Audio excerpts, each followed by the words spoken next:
Om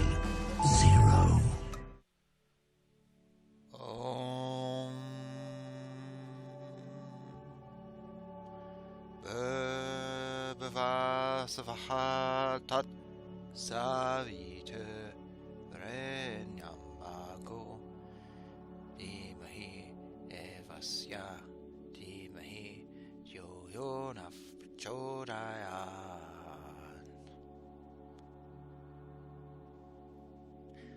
Sorry. Wanted to try a new opening and got it wrong. I always forget this little bit in the Gayatri mantra.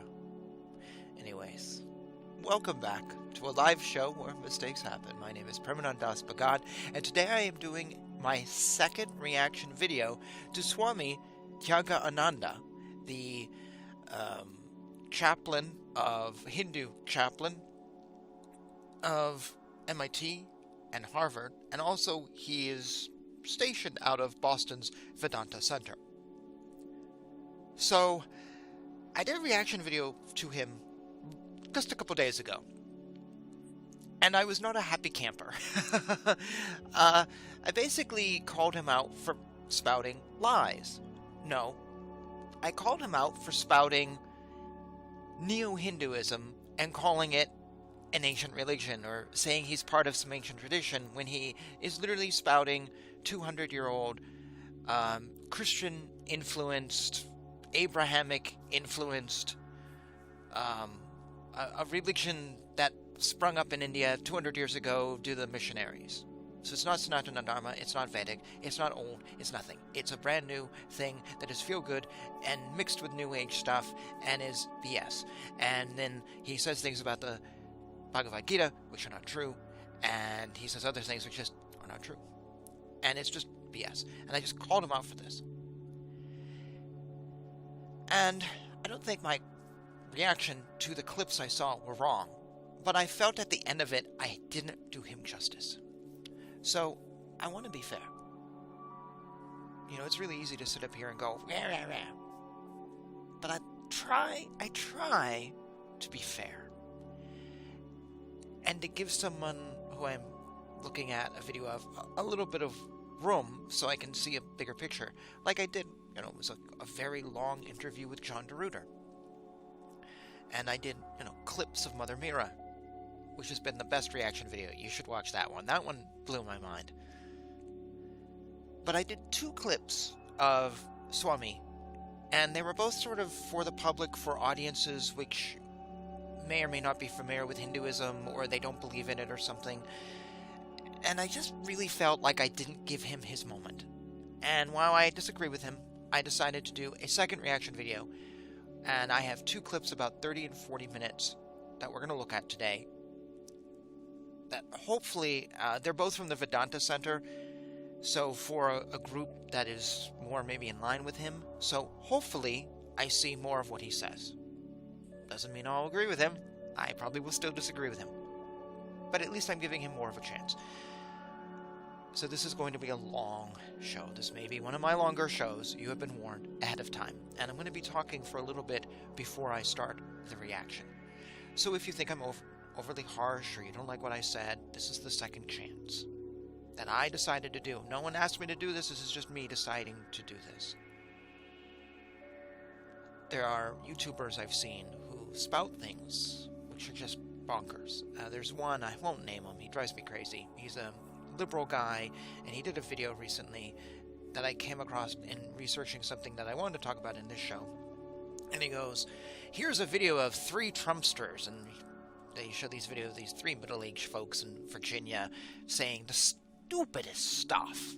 Okay, Trumpsters can be stupid, so can woke liberals and everybody else. Every group has stupid people. And then the guy says, the host says, well, obviously that's proof all Trumpsters are stupid. Really? You interviewed 3 middle-aged, I don't know, I could say white people in Georgia, and that represents 50 million people all throughout the United States of all shapes and colors and views. So based on those 3 people, you were able to conclude that Thomas Sowell is an idiot? And that AOC is more, you know, more than him or smarter than him? Wow, that is such a jump in logic to make your point that you hate somebody. I don't want to be like that. I'd like to be better. So, watching folks and watching stuff and longer videos, I think, is the way to avoid that. I'm also very wordy and try to explain myself, and I try to be transparent. You may or may not agree, but hopefully you can appreciate what I'm attempting to do here. So that being said, I want to give you a warning. This is the second show I've done today. I was attempting to do another podcast for another channel I had, and my stream kept cutting in and out and be like, whatever. And I killed the podcast. And I don't know if that will happen here, but I'm recording today's show. So if I watch this afterwards to put in the chapters and it's just like not good, I may delete it and then run the recording as a live show later. Just to let you know if I start kind of going, uh-oh, something's happening, or I pause or whatever. We had a snowstorm 2 days ago. Actually, the last video I did was Wednesday. On Thursday, we had a massive snowstorm that knocked the city down. Wasn't that bad of a snowstorm? Here it is, April in Maine. Wasn't that bad of a snowstorm? But it knocked the power out from most of the county. Literally, most of the county seemed to be without power, other than little bubbles. I was one of them. I was very lucky. So that made it really bad. And there was wind and snow, and then it just slush. So I think we're still dealing with that. Because I went back to work on Friday, and we lost our internet for a while, which really sucks because we couldn't use the printers because they're on the internet. And we couldn't use a fax machine because they're on the internet. We couldn't email out. It was just like,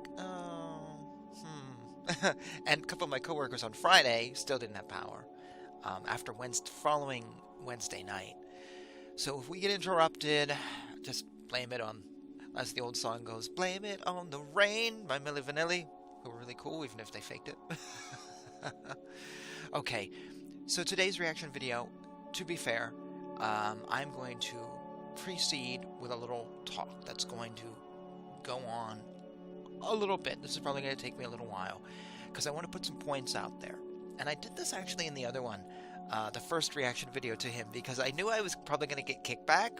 So far I haven't, though the video seems to be really popular. I don't know why you guys are gravitating to it. Didn't know you would be, didn't know he's so famous, but I haven't gotten so much negativity yet, and I tried to push some of it off. I like to preempt your negativity and show that I'm not completely clueless and completely, self-absorbed or anything. I'm going to do the same thing today. But today I want to give you some thoughts on some things that are on my mind that I feel I need to preempt this show with. And one of them I'm just going to add in the moment.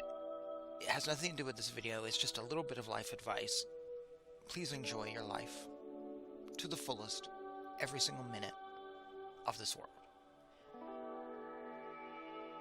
My aunt died yesterday, 77 years old. She just was sitting with her and my uncle watching TV, had a heart attack, and that was it. I've lost 4 other aunts and uncles over the last 2 years. A couple were older and in bad health. 2 of them they just ended. I think drinking and smoking didn't help, like lots of it. But yesterday was a shock. And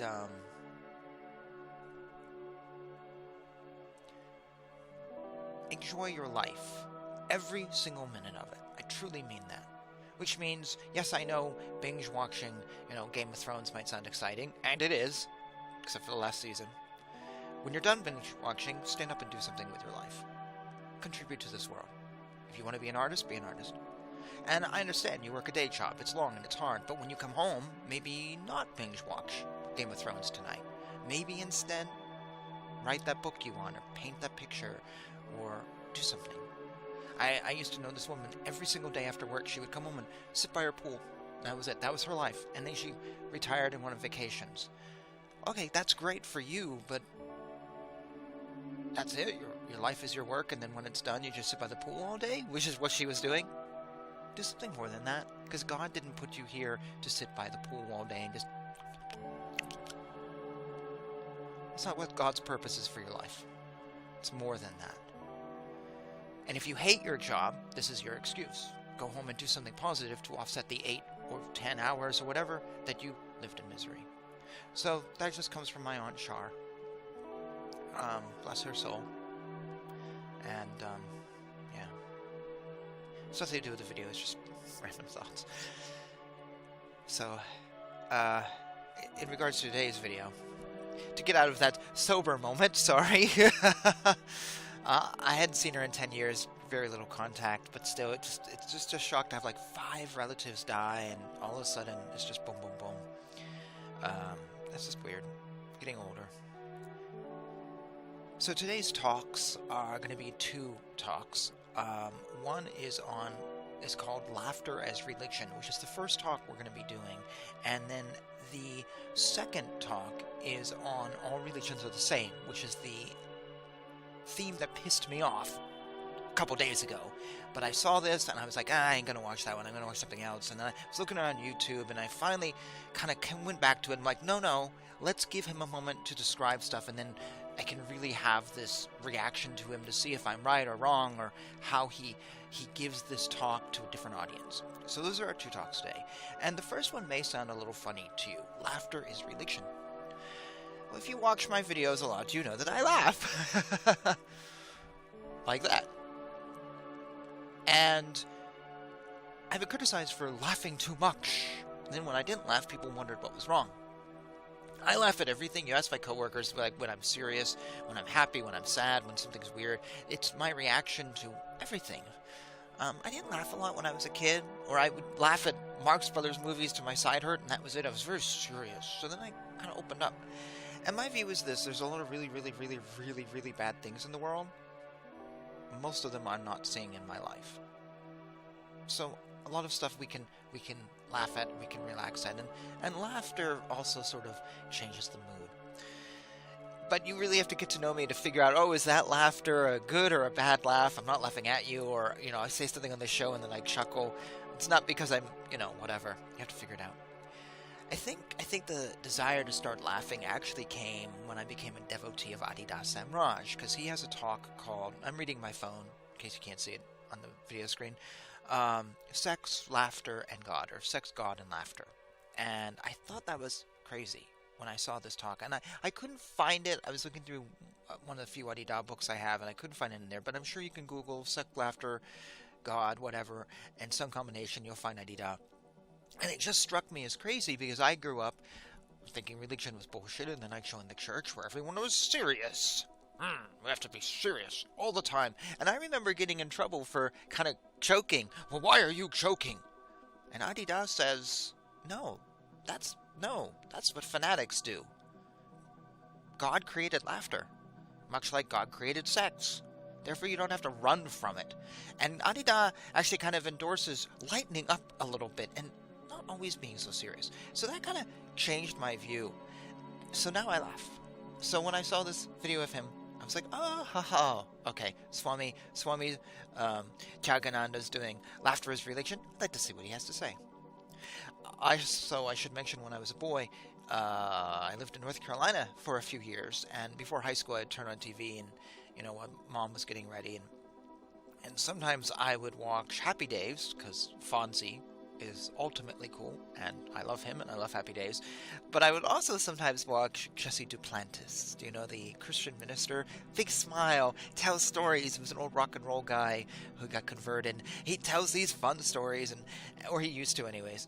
And I just loved him, and I remember sharing him with people, going, do you know Jesse Duplantis? Like, I'm not into televangelists, but he's just draws you in, And I would have people say, well, he laughs too much. He's not serious enough. Because I've said this before on the show, we have this view that people who are mystics or enlightened or whatever, they're like Japanese monks. They probably have a long goatee and they sit like this. And they speak slowly. Grasshopper, look at my hand. But that's not it. I sometimes think, I don't say this a lot, because I don't know if I can prove it, but I think I'm a mystic. I'm pretty sure I am. I'm just very hesitant to say it. So actually I am a mystic, but I don't like saying it because I think it can get me in trouble. And I don't promote myself as that. And I'd like to think I laugh. I know other people who I think are totally enlightened or awakened. Those are two different things, according to a Mother Mira reaction video I did recently. And they laugh.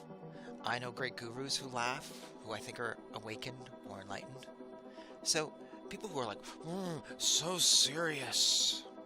I don't think that's it.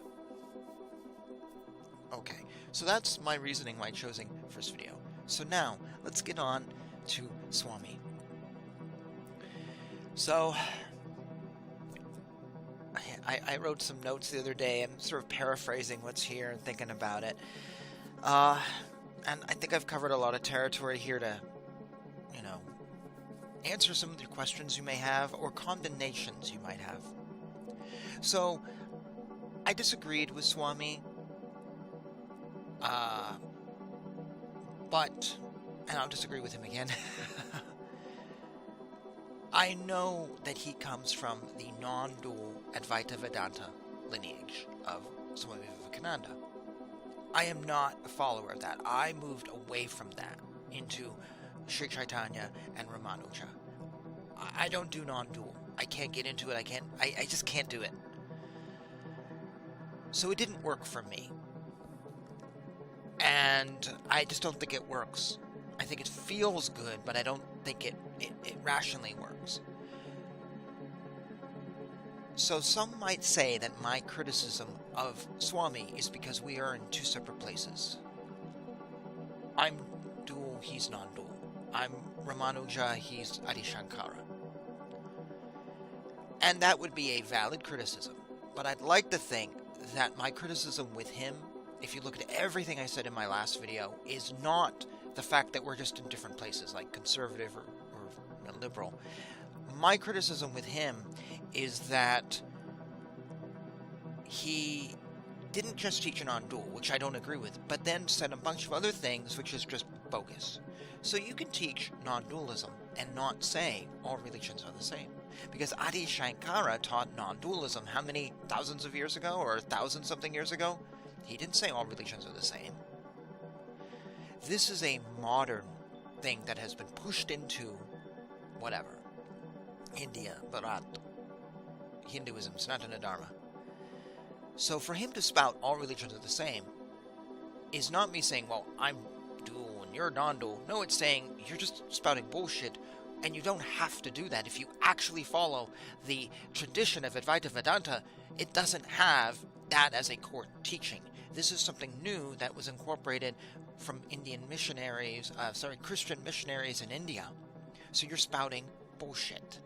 That's my criticism with him. It's not that we're on opposite sides, not that he's even stupid, it's that he's not rational, and he's spouting stuff that isn't rational, and his logic to get there isn't rational. And it is not Advaita Vedanta. So he's spouting stuff outside of Advaita Vedanta's tradition. Now today a lot of Advaita Vedanta spouts the same stuff because it's become a part of that. I've read Adi Shankara. I know what he's coming from. And so my problem with him is the modern crap that he's spouting, saying, well, it's in the old book. That's my problem. My problem is Christian universalism, religious universalism, which comes up from the Theosophy and the Unitarian Church and the Christians. That's my problem. I think it's bullshit. I don't agree with it. I don't think it has any scriptural basis. I don't think it has any basis in any religion, but people say it does. And when you say it does, you're spouting bullshit that you cannot verify. That's my problem with him. So before going any farther, I'd like to recommend 2 books to people if you would like to read more about religious universalism and why all religions are not the same, and a history of Neo-Hinduism. One book is this one right here. This is my guru, you all know who my guru is, Sri Dharma Acharya of the International Sanatana Dharma Society. And this is his latest book, Radical Universalism, came out right at the tail end of 2023. I've talked about it on this channel before. about half the book is a rant on Neo-Hinduism, and the other half is answering the question, are all religions the same? No! And rationally, why not? Please check this out. You can see it's a small book. It's a good addition to your catalog. Your collection of books, which we all have, like I have here. The other book that I have that I also recommend is Rajiv Malhotra, who many of you probably know, and this is his book called Being Different, an Indian Challenge to Western Universalism. Much thicker book. He goes into lots of stuff in this book on religious universalism, debunking it. This can also be paired with a few other books he has, Sanskrit, non-translatables. I just ordered a book from him. God, what was the name? The something in the river, snakes in the river, whatever. I just ordered it. Don't remember the name of it. I had it in my Amazon basket forever, and I don't see it in here. But there's some other books he's written because he's a big... He opposes the whole universalist thing a lot, and he also points out how, like, academia pushes this universalist stuff, and academia hates Hinduism. So, recommendation for you, Being Different. These are two books that I have that I like. Any books on religious universalism, particularly from a Hindu point of view, I'm very interested in. If you have any you can recommend to me, please do. Absolutely do. I have bought books that people here on YouTube have recommended, so check those out. So, keep it going on this conversation.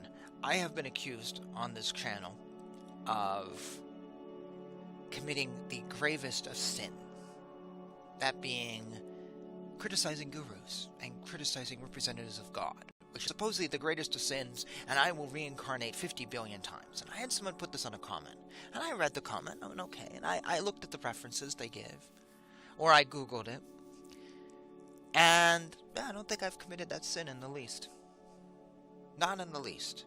Because you have to ask yourself, what is the condemnation in the scriptures? It's that you are criticizing basically the words of God through a true teacher. It's not just any teacher. It's not just anyone who says they're a guru. It's not just your friend Joe Blow next door who smoked some pot and saw the sun explode in his brain and listened to the Grateful Dead for 3 hours then. No. It's not Teal Swan. It's not Deepak Chopra. It's not whoever. It's a true guru of the tradition that you commit the cardinal sin criticizing him. Well, if I'm saying that Swami Tyagananda is spouting Christian beliefs inserted into India and help create a new religion, that means that Swami Tyagananda is not a true guru of Sanatana Dharma.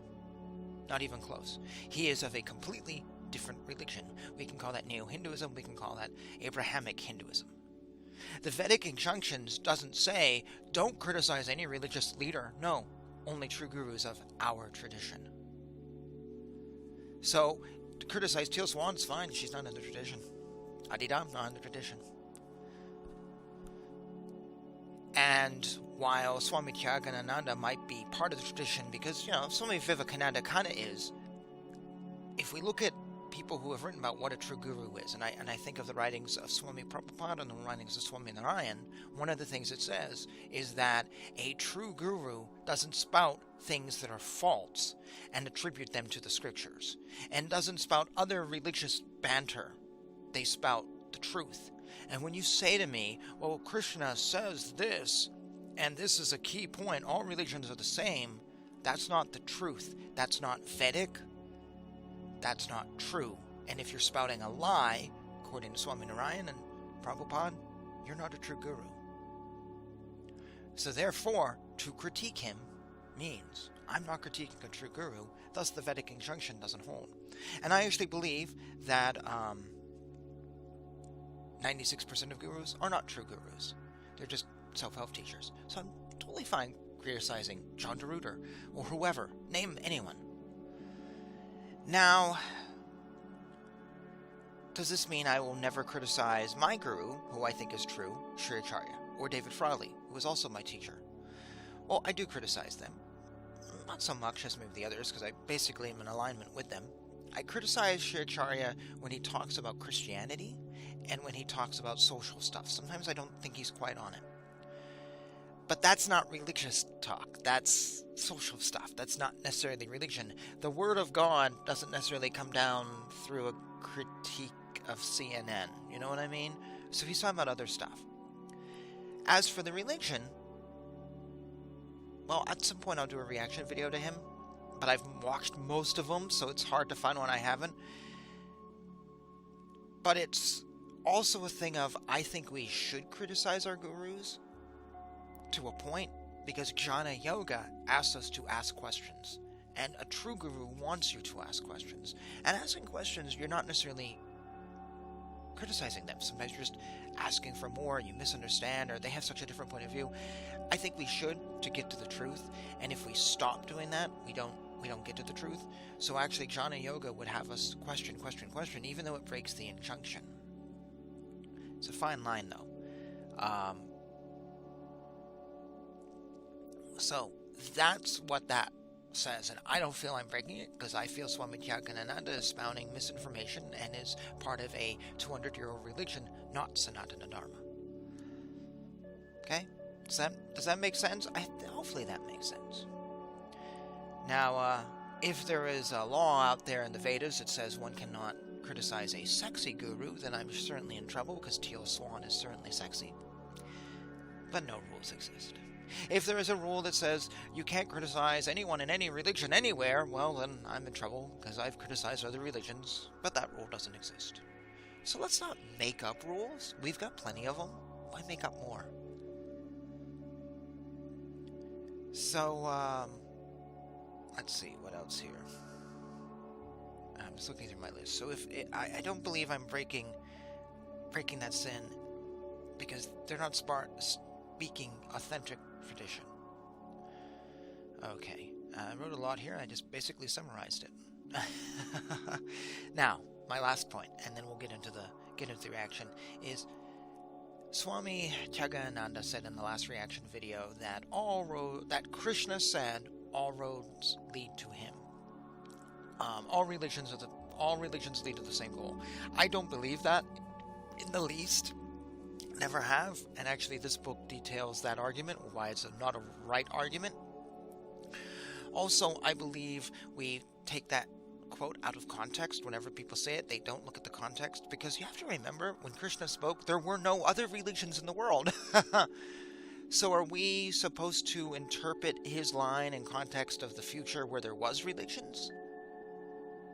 Or just leave it alone? How do we know that the line wasn't meant just for the time and place? But also, even if we kind of go, well, it's not, there are other lines in the Bhagavad Gita that contradict that line.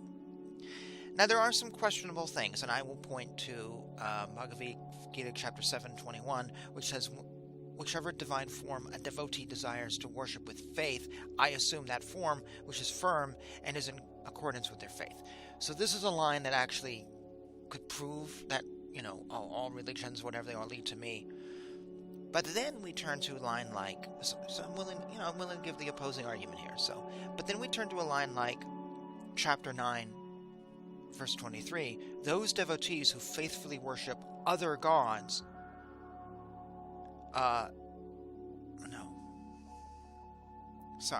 that is actually another line that points to universalism. Those devotees who faithfully worship other gods, they worship me alone, just by another method.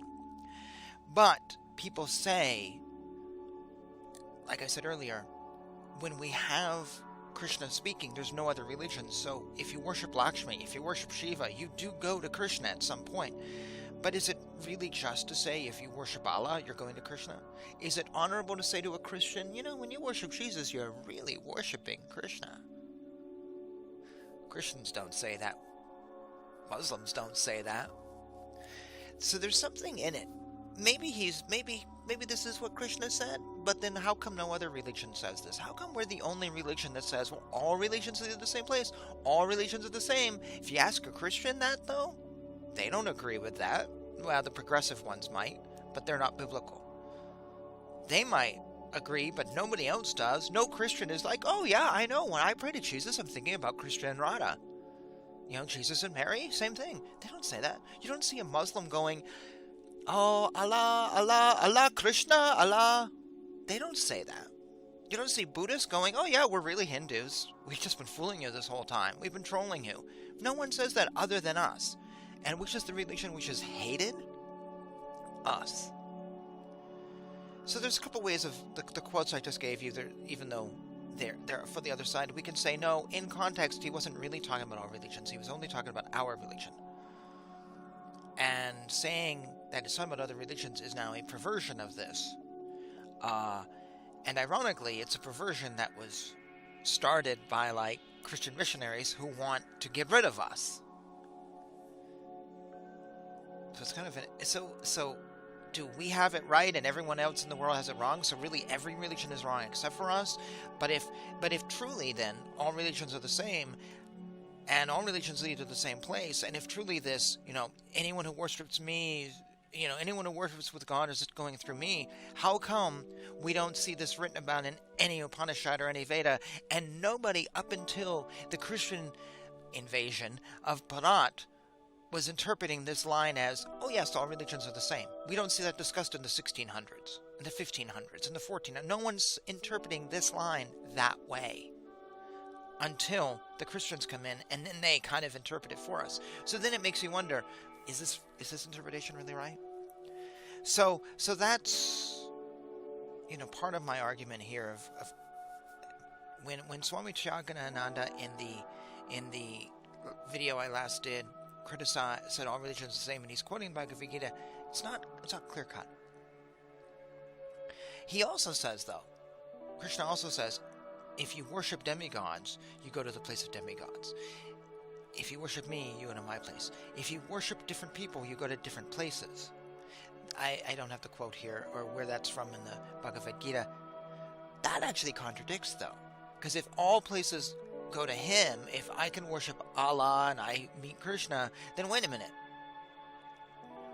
If you worship demigods, you go to demigod place. So does that mean in Hinduism we have demigods, and you worship asuras, and you worship these and you go to those places? But in all other religions, you can worship Buddha and the founder of Jainism and of all these groups, but they're all gods. But in our religion, we have demigods. We have a hierarchy, but no other religion does. Like all the other gods, religion. You see, it doesn't make sense. Do you see what I'm saying? It doesn't make sense. Except Christianity has angels.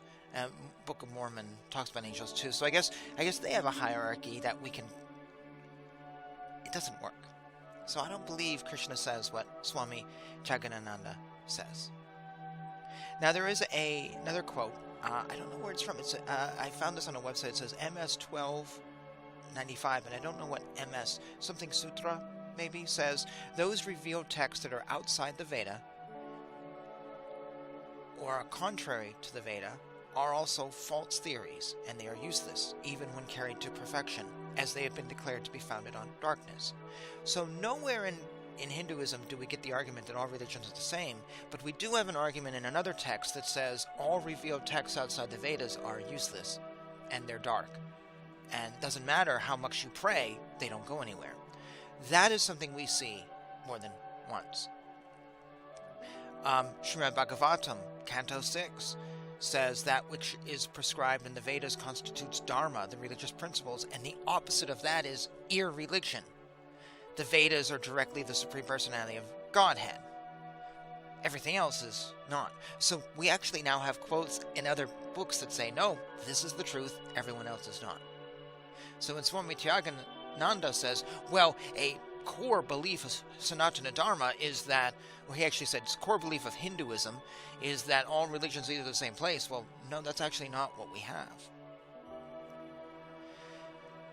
So a little further note on this, and then we'll get into the reaction, is when I make this criticism, I'm actually not criticizing other religions, or I'm not really trying to. I'm not saying, oh, Christianity is a lie. That's not really my point.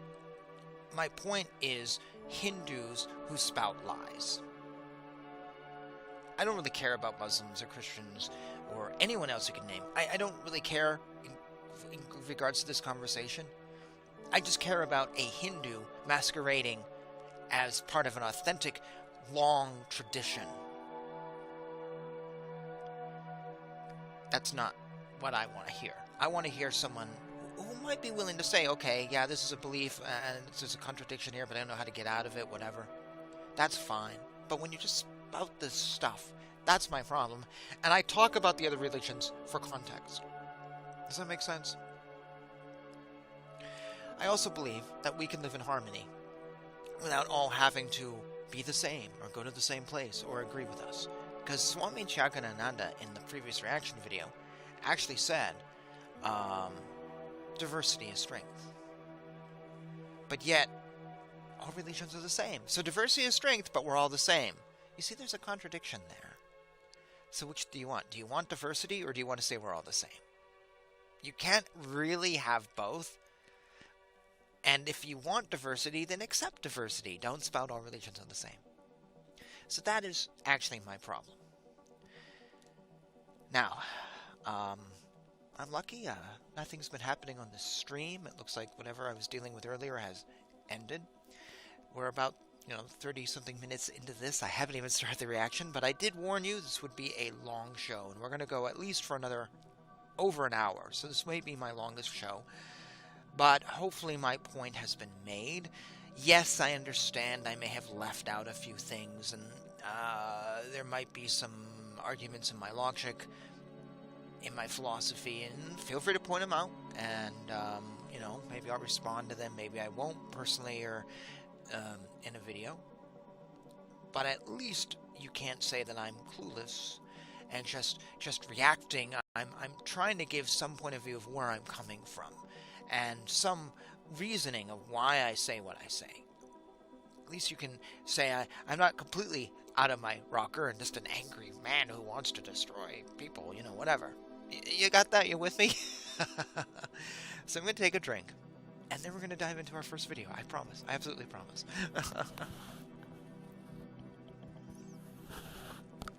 Okay, so we're going to go into laughter is religion.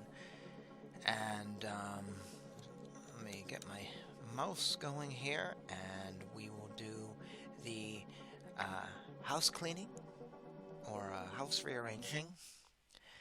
And so, yeah, let's dive into this. Like I said, they're both about 30-40 minutes long.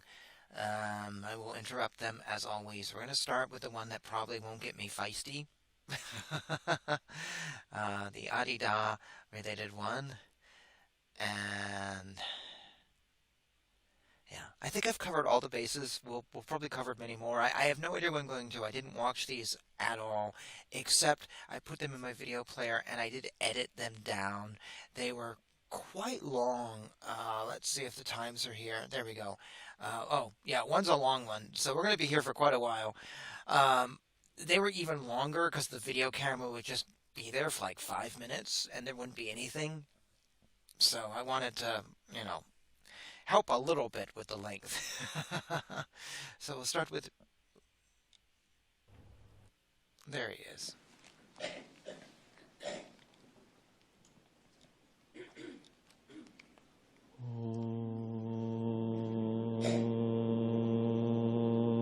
And I know the sound might be different between what he's saying and what I'm saying. I noticed that in my last one. But I don't know what you're hearing, so... Such is life.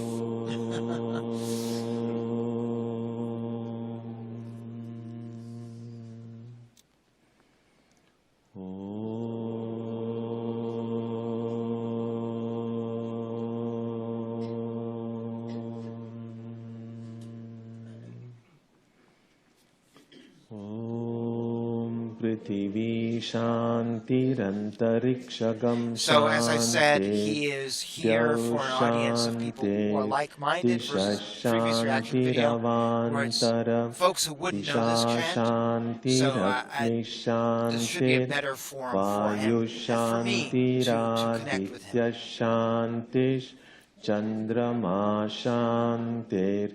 Nakshatrani shantirapa shantiroshadaya shantir vanaspataya shantir Gau Shanti Raja Shanti Rashva Shanti Purusha Shantir Brahma Shantir Brahmana Shanti Shanti Reva Shanti Shantir Me Astu Shantihi.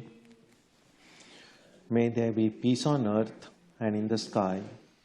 May there be peace in the water and in all directions. May there be peace in the plants, in the trees, and in animals. May there be peace in the hearts of all beings. May there be peace in everyone and in everything.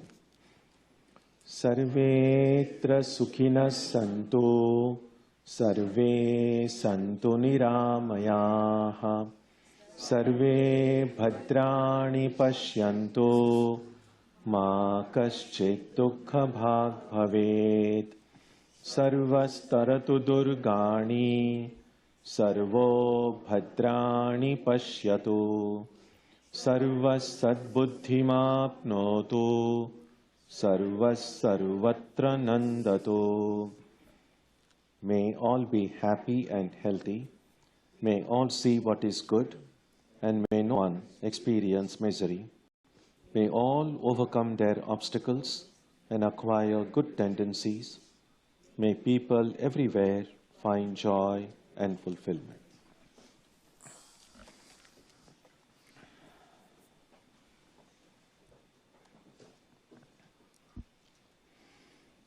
Let us now spend some time touching the center of peace and joy in our hearts. A good way to begin the practice is to withdraw the scattered energies of the mind and bring them to rest on one point. That point can be our own breathing. Let us therefore practice breathing with awareness. As we breathe in, let us visualize that our body and mind are being filled with love, strength, and compassion. And as we breathe out, let us release all the stress, anxiety, and exhaustion in the body and mind. Let us practice this way for a while.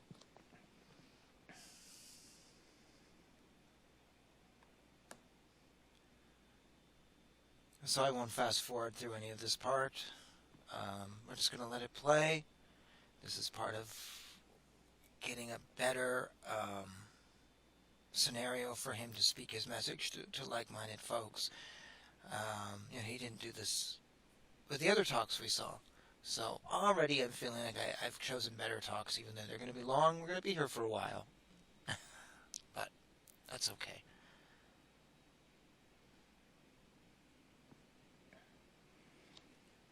Let us now turn our attention to the region of our heart. Although God is present everywhere and in everyone, the divine presence can be felt most clearly in our own hearts. We can meditate in any way we have been taught. To remain focused, we can take the help of a short mental prayer or a mantra or a divine name. Let us now spend some time dwelling on the presence of God in our hearts.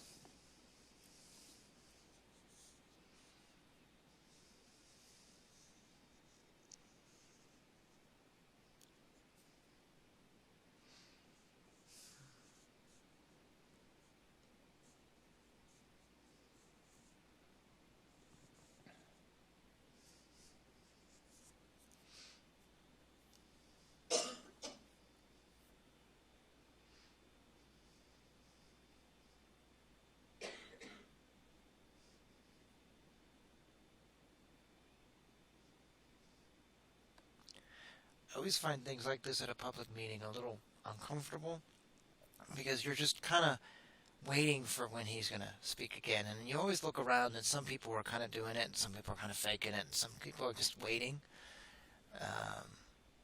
Sometimes I think the Vedanta Center that I went to in New York had it best because before the Dharma talk, or whatever you want to call it, that the Swami would give, whose name I have forgotten, they would have the meditation time for like I don't know, 45 minutes, or maybe it was more than that.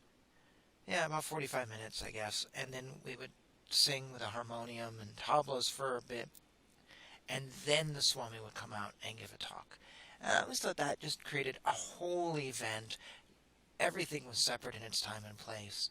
I really like that approach a little better than this approach. Also, if you're not interested, you can show up late. If you don't really want to sit through the meditation, that's fine. I went with a friend once who didn't care, and so we showed up late. And I was asked, why did I skip the medication? See, I didn't listen to this because I probably would have cut this out had I realized that was just a prayer. I would have cut off 7 minutes, but that's all right. So now we get into the talk. Laughter is religion, I guess. I do wish I had a Swami like this somewhere in town. It'd be really fun to go see someone. I miss not having a local center. There's something about that I do miss. YouTube, though. Thank God for YouTube. But it would be nice to have one.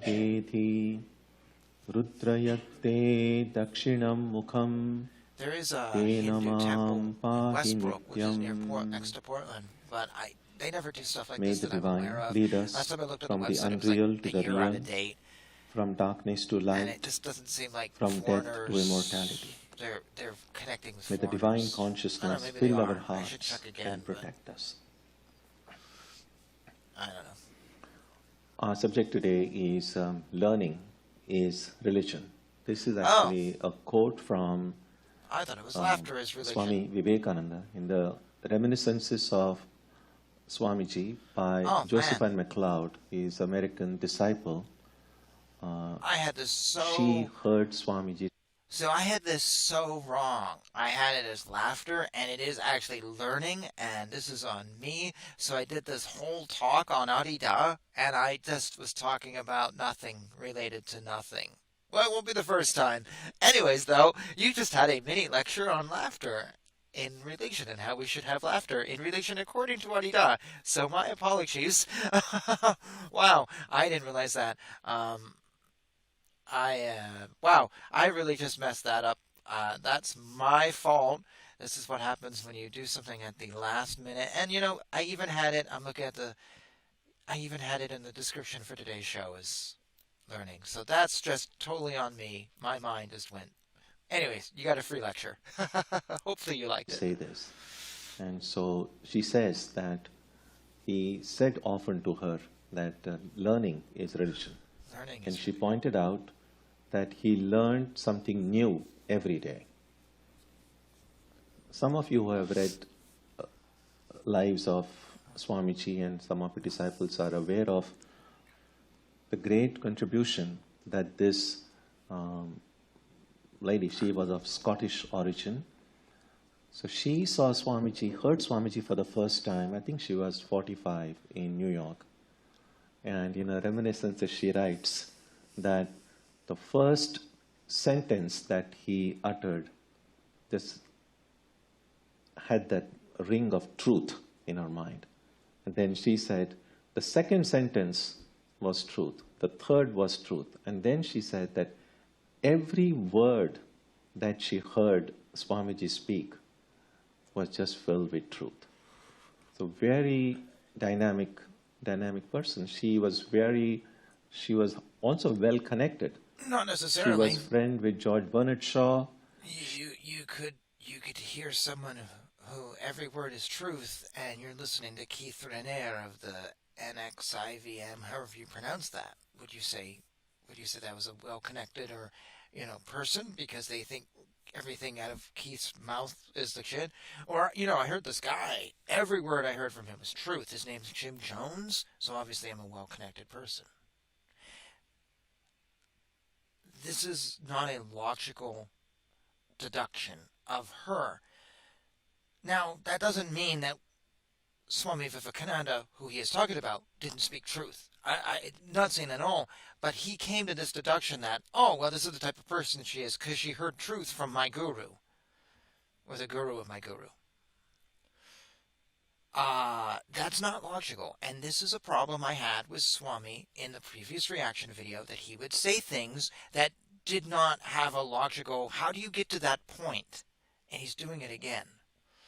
Now, if he had said, here is a woman who is very open to new ideas in a society that wasn't, here's a woman who, there's many things he could have said that I would have reacted to. But no, he made this conclusion because she heard something she liked, she's whatever. But that's, every person who follows a religion says that. 100% of people who follow a guru say that their guru, everything the guru says is true. No matter who the guru is, good or bad. Muji, Nityananda, Satya Sai Baba, Shirdi Sai Baba, Meher Baba, you name it. Any Baba, every single devotee will say 100% of what they say is true. Any teacher, 100% of what they say is true. But would we say Jim Jones is thus speaking the truth 100% of the time? Or David Koresh? Or anyone?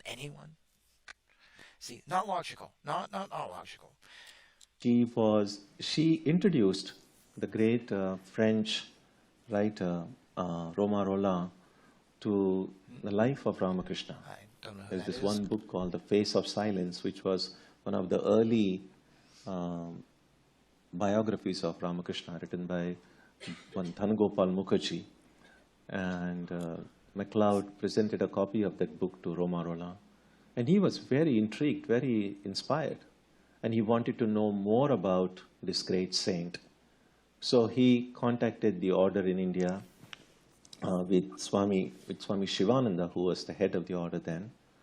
And he then had correspondence with many other Swamis in India, collected a lot more information, and then wrote a biography of Sri Ramakrishna and Swamiji, again, originally in French, and then it was translated So we do have to into give English. credit to all the And followers a few of these years gurus. We wouldn't know the gurus prior to without that, so many or people. later than that, I'm who not spread very their certain, word. but he got the Nobel Prize for Literature, not for these biographies, but for some other book that he wrote. So anyway, so Joseph and MacLeod has a great contribution. In fact, for some of you who have been to Calcutta and Dakshineshwar, the temple garden where Ramakrishna lived most of his life, and those of you, even if you haven't been there, you are aware that just a little bit away from the temple was a very wooded area called the Panchavati. And that is where Sri Ramakrishna performed most of his spiritual practices. Years later, much after Ramakrishna's and Swamiji's passing, India was under British rule then, and they wanted to have a bridge built across the Ganges and also have a railroad, a new line passing in that region. And so they decided the plan that was originally drawn, that whole bridge and the railroad would have gone through the Panchavati. So the spots that are so sacred to the disciples and devotees of Ramakrishna would just have gone away. And then, of course, if the government wants to do it, this eminent domain, you really can't do anything about it. I'd like to just say I got on the Wikipedia for Josephine MacLeod, who he's been talking about, and there was an interesting line in her Wikipedia. It says, even though closely affiliated with an organization which took a leading role in the Hindu Renaissance, and she dedicated her life, or the end of her life, to promoting Vivekananda, she remained a Christian, and in her words, became a better Christian because of Vivekananda. And that's very interesting, because today,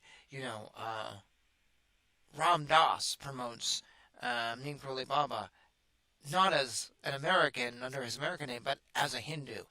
I promote Sanatana Dharma using the name Brahmanandas Bhagat. Other people convert over, but it's interesting that here is someone who didn't. Yet Vivekananda also did have people who became sannyasins.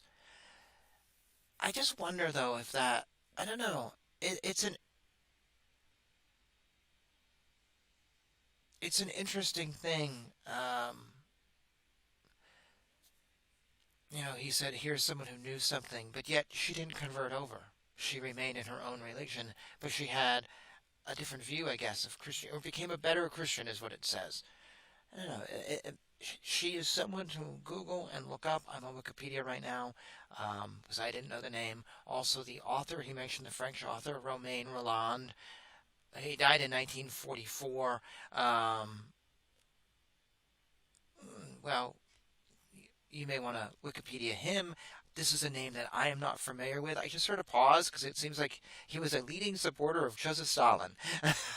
He's right up on the top of this Wikipedia page, and looked like he was a socialist too. And yeah, this is part of a world that's long gone.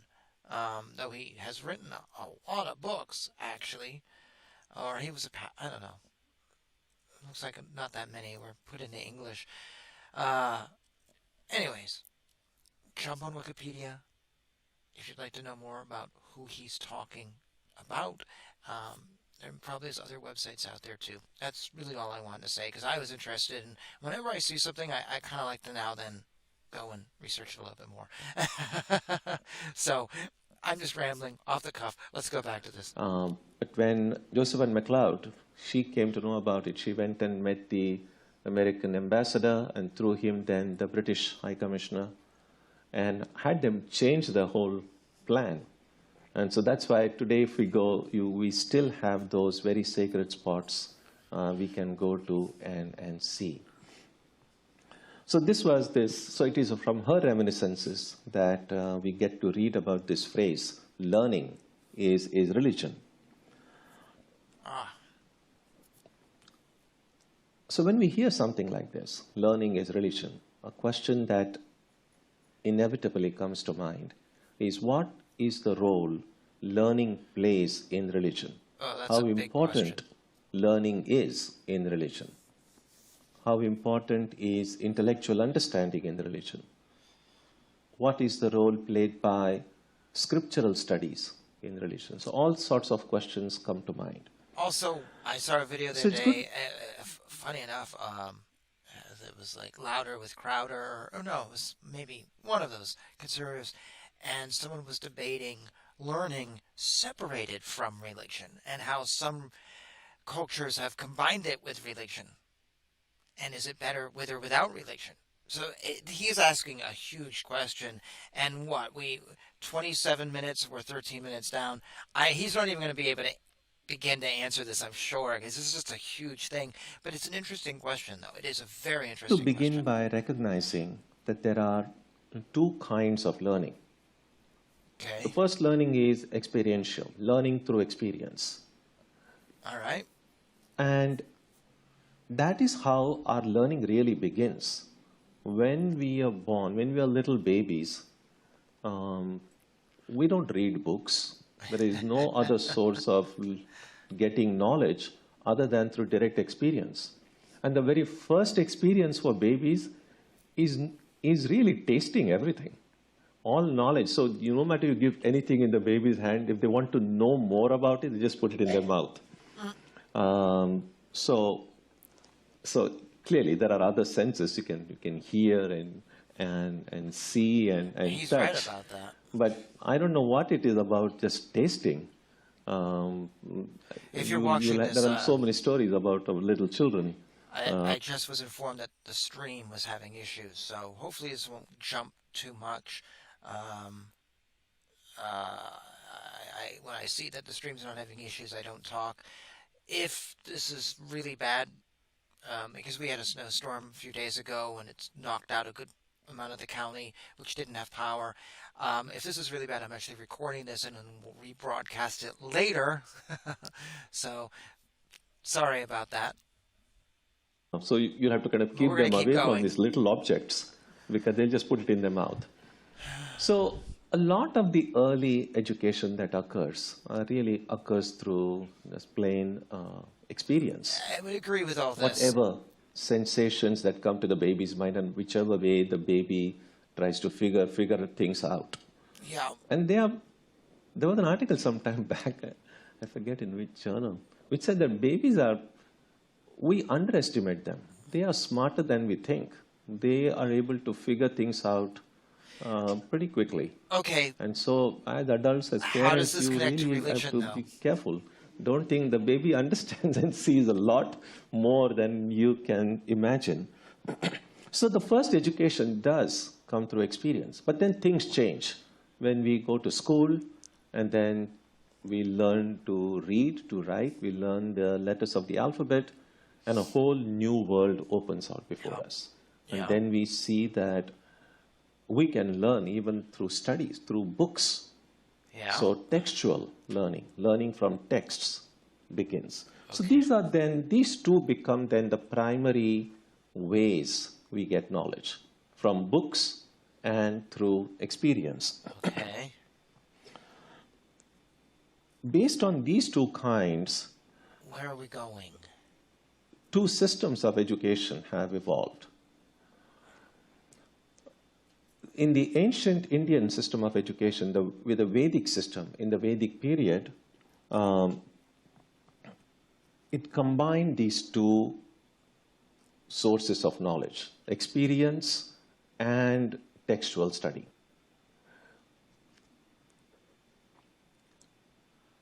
So when a student, and let me just state briefly how the Vedic system was, or how we read about it in books today, what kind of a system they had.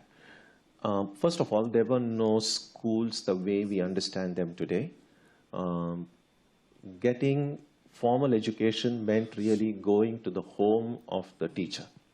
In Sanskrit, this was called Guru Griha Vasa, going and staying with the teacher. And so at a young age,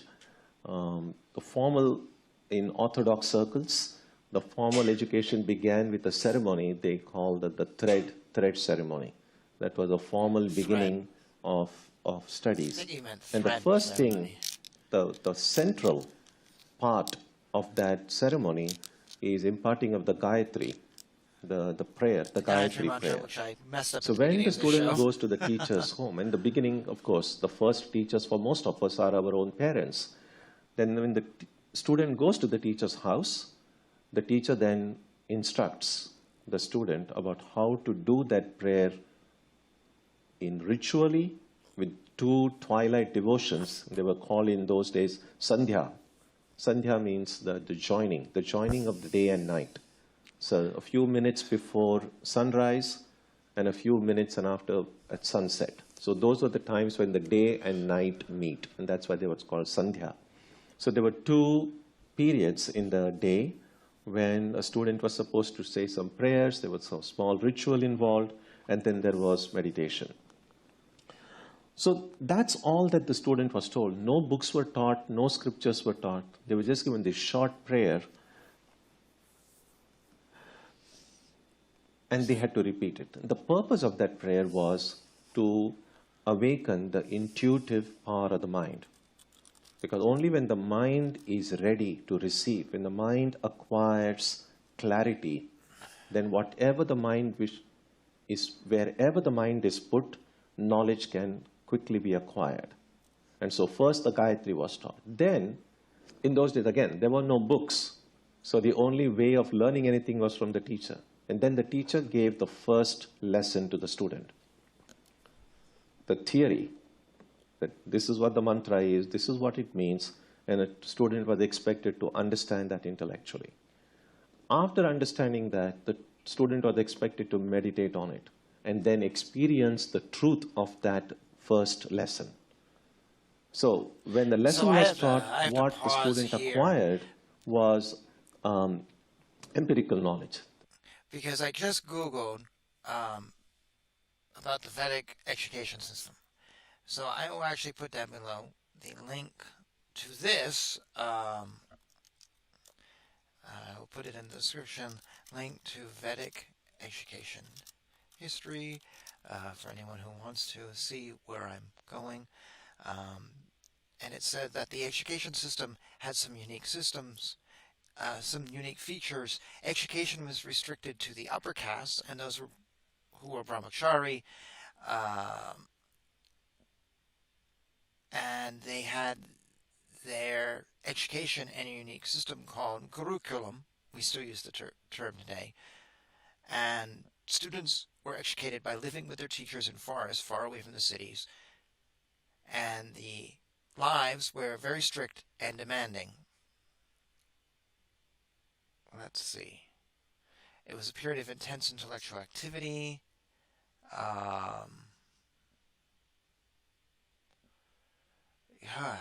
These institutions were located in the calm and quiet atmosphere. Instruction was limited to young Brahmins, basically to prepare them as priests. Let's see, the curriculum. Here we go. The beginning of the education was marked by the Upanayana ceremony. Is that the thread ceremony? I don't know, because he said thread, didn't he? He didn't say Upanayana. Upanayana, sorry. And it says that there was different ages. And then various fields of learning have been incorporated into the curriculum, and the subjects were philosophy, grammar, astrology, and logic. While teaching languages, emphasis was placed on correct pronunciation. There was the theoretical side of the curriculum, with attention paid to practical aspects, while the student would live with the teacher and tend their cows. It was a student-centered education. There's no uniform method of teaching. I see absolutely nothing about what he just said. That they were taught the Gayatri Mantra. I see nothing about the Gayatri Mantra in this website. Now, it's not a Hindu website. It's just sort of a history website. So I'm just going to try another one here, because this is my criticism of him in the last reaction video, that he spouts things which aren't true. So would he be spouting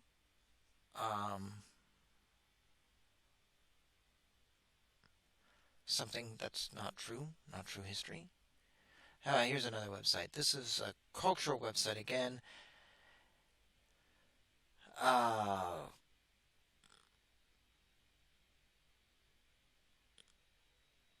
Now here's this website said it was the Vidyarambha ceremony where you started your learning. And then that led into the Upanayana ceremony.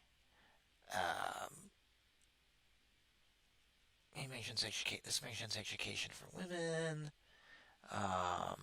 You learn the Upanishads, the Puranas, the Vedangas, but it doesn't say what he is saying. It might be 12 years that you'd be studying, like we have today.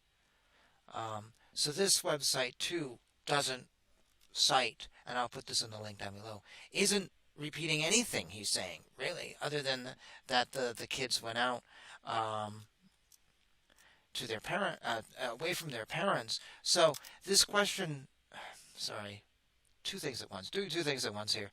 This bit of history that I'm hearing from him doesn't sound... I can't verify it. I can't verify it. So is this true? Is he spouting true history? Makes me wonder, because he has said some things which are not intellectual true. Understanding, theoretical understanding.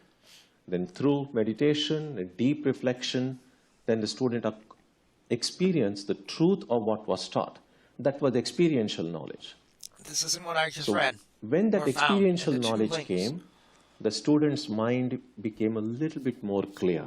It acquired a little bit greater receptivity, a readiness for the second lesson. And then the teacher gave the second lesson. Then the student again reflected on it, meditated on it, internalized that lesson. So it didn't remain simply at the cerebral level. It descended into the heart. It became a part of the student's way of thinking, the student's identity. Isn't that how education works today? So when that theoretical knowledge once again became experiential, then the teacher gave the third lesson. So that's the way in which in Vedic system of education, theory and practice went together. Intellectual understanding and experience went together. So it was a very harmonious way. So these two kinds of learning, through experience and books, got combined. Now when we come to the kind of system we live in today, the two remain disjointed, disconnected. That's not true. There is oftentimes... Because what do we have in high schools now and colleges? Required internships. Isn't that bringing those two things together, experience and learning? I mean, to get a law degree, you have to do an internship. So you can't say they remain separate when you have to do that. If you want to be a doctor, you have to do an internship. So again, these things aren't separate. Not even given much attention to the mind. I mean, mind is basically whatever good habits and good things that you acquire, that's really up to you. But when we go to school, they start teaching us the letters of the alphabet and then a bunch of books. And then we keep on reading these books. But while our intellectual understanding improves, hopefully, or at least information goes in, a lot of information goes in, I don't think enough attention is paid to see that the mind is ready or capable of processing that information. I know that's people a problem. In their 40s whose minds so we aren't have capable. a lot, so we know a lot, we have a lot more information, but many times we don't know what to do with that information. A lot of that information is just running riot in the brain. In fact, if we know a lot more and don't know what to do about it, that information is more a burden than an asset. So that is the main problem. And there's, of course, there's nothing we cannot change the system of education, but we need to find a way to somehow correct this imbalance. We did. I just told you about it. It's called internships. These two systems, these two systems of education through the two kinds, through books and through experience. In Sanskrit, it has two terms. It's called paroksha and aparoksha. Paroksha means indirect. So the knowledge that we get from books, according to this way of thinking, waiting for the thesis. is not direct. It's indirect. I mean, clearly, someone's thoughts have been put into words, and those words have been written, it's been printed somewhere. I get that book, and because I'm able to read it, I read those words have a meaning, then that meaning creates some impressions in my mind. So it's very indirect. Someone's thoughts getting converted into words, then put it into a printed form, my eyes see it, and resolve them back into ideas. So it's very indirect. Yes. And? So it's called paroksha. Okay. Aparoksha means it's direct. It doesn't have to be mediated through someone else's brain or through some book. In one Upanishad called the Mundaka Upanishad, it says that there are two kinds of knowledge. And that is where we find these terms, paravidya and aparavidya, lower knowledge and higher knowledge. And we might have thought that, well, all secular knowledge, all material knowledge would be lower knowledge. But oddly enough, that Upanishad says all knowledge that comes from books is lower knowledge, including the text, the Vedic texts. The Vedic texts are lower knowledge. All scriptures, even the scriptures we see as revealed texts, as long as they are texts, whatever we get from it is indirect knowledge. I missed what But which is direct knowledge? And the Upanishad says, Yaya tad aksharam adhigamyate. I have to Google that this knowledge through which that imperishable reality is known, that alone is higher knowledge. So that is not to discount the value of books, but if the knowledge that we get from books is stored in the brain, here it is. Somehow that knowledge has to be transformed into a real life experience. Otherwise, our intellectual life will go in one at teachers. I encourage you to know itself. It looks like he's quoting the Svatara Upanishad.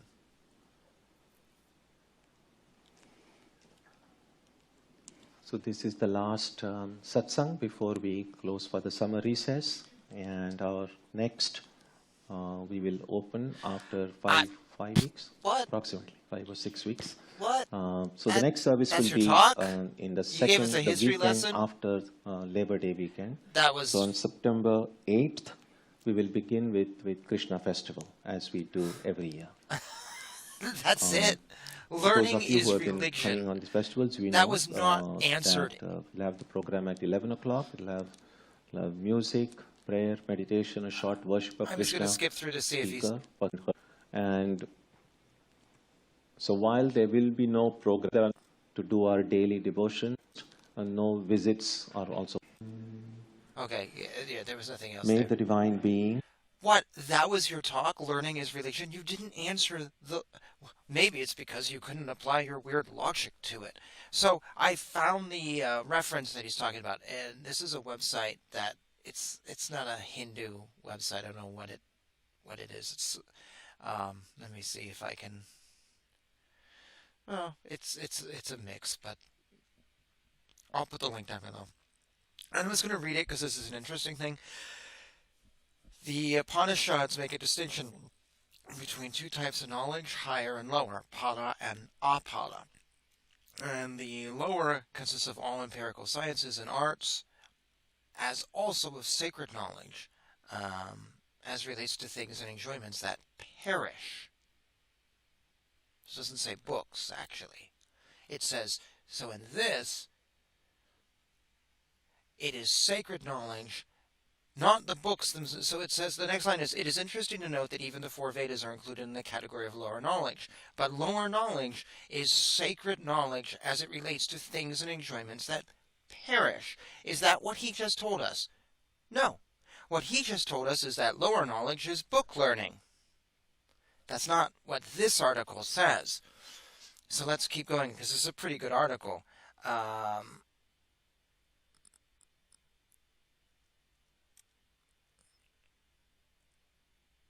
Anything that is related to the imperishable is higher knowledge. So enlightenment, God, etc.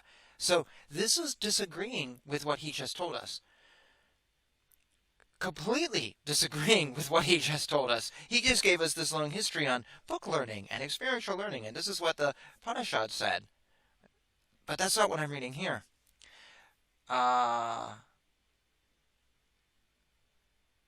Let's see. The Svetasvatara Upanishad, which I believe I have read, refers to knowledge and ignorance that are placed hidden in the imperishable, infinite, supreme Brahman, and characterizes ignorance as a thing perishable and knowledge as a thing immortal. So that Upanishad disagrees with what Swami just told us. So Swami literally just gave us fictitious history.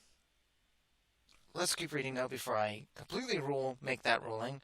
There's some quotes here. You can read these. I'll put the link down below. And then it says the Kena Upanishad, which I think I've read that one too, teaches the same doctrine when it says that thither to the self the eye goes not, nor speech nor mind, and that is the other than the known and above unknown. While the Taittiriya Upanishad declares that words and mind turn back, not being able to attain it.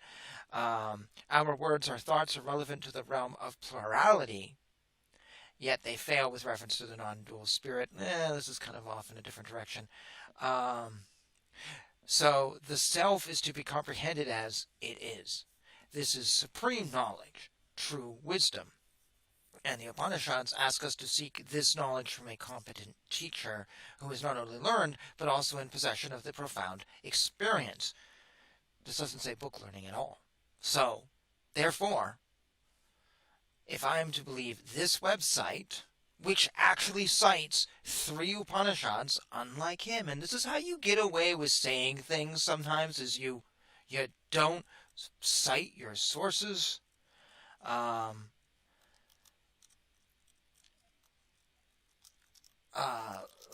me just write this.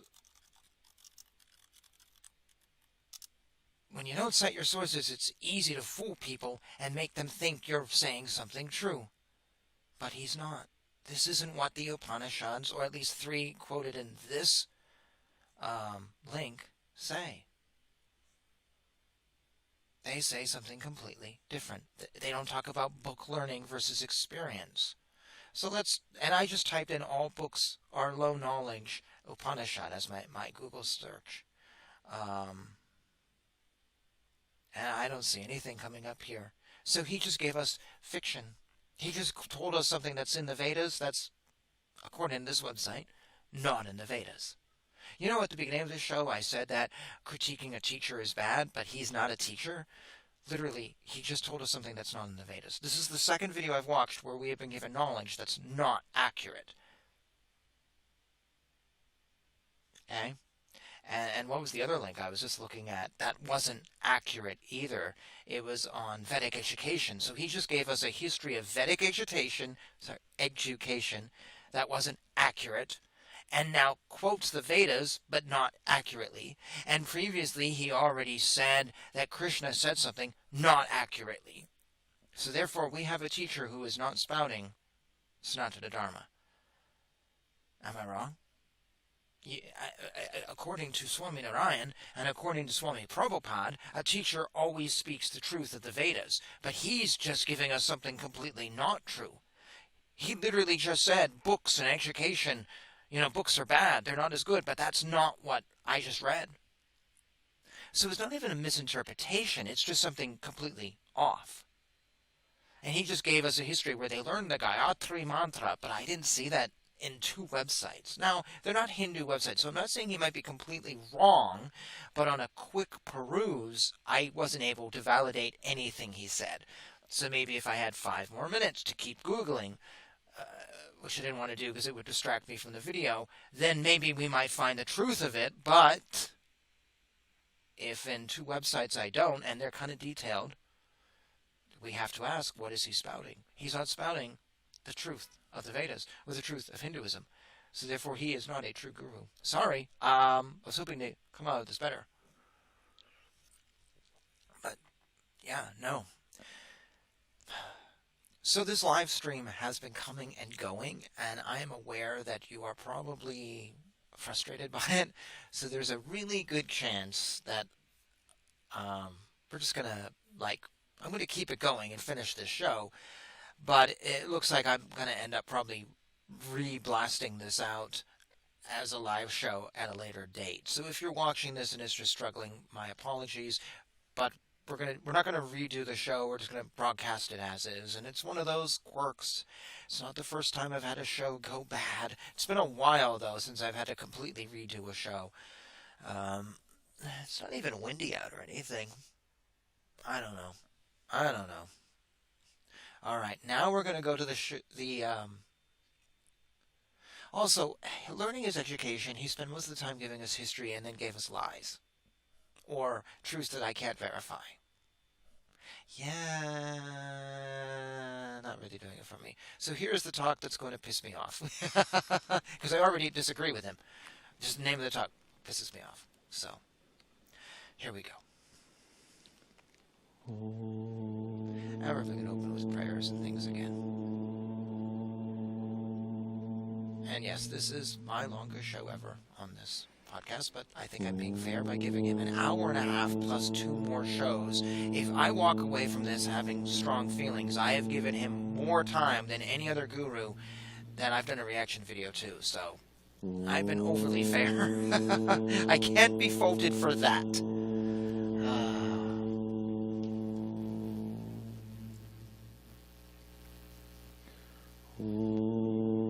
पृथिवी शान्तिरन्तरिक्षकं शान्तिर्द्यौः शान्तिर्दिशः शान्तिरवान्तर दिशा शान्तिरग्निः शान्तिर्वायुः शान्तिरादित्यः शान्तिश्चन्द्रमा शान्तिर्नक्षत्राणि शान्तिरापः Shantiroshadaya Shanti Vanaspataya Shanti Gau Shanti Raja Shanti Rashva Shanti Purusha Shanti Brahma Shanti Brahmana Shanti Shanti Sarve Pavatranan. Let us now spend some time touching the center of the Dhamma. It sounds like the same thing. And compassion. And I actually don't want to criticize his doing of a prayer. God is There's nothing to present criticize everywhere, there. in any way we have been taught. And I won't do, criticizing a meditation or a darshan or whatever. That's not what I'm here for. I'm here looking for the truth of Sanatana Dharma. So, okay. Yep, see, he exits again. Okay, here we go. Now, talk is, all religions are the same. Om asatoma satkamaya tamasoma jyotirgamaya mrityorma amritam gamaya aviravirmayeti rudrayatte dakshinam mukham tenamam pahi nityam. May the Divine lead us from the unreal to the real, from darkness to light, from death to immortality. May the Divine consciousness fill our hearts and protect us. Are all religions the same? No. Not even. As we encounter more and more diversity in the world in which we live, in every aspect of life, so when we encounter religion, this is one of the questions that can come. But it's a foolish A few question. years ago, the United Nations resolved to celebrate the first week of February every year as the World Interfaith Harmony Week. And Harvard held its first celebration in the week of February 2011, and I got a chance to participate in many of the As events. I said at the beginning of the show, you could have interfaith harmony and not say that all religions are the same.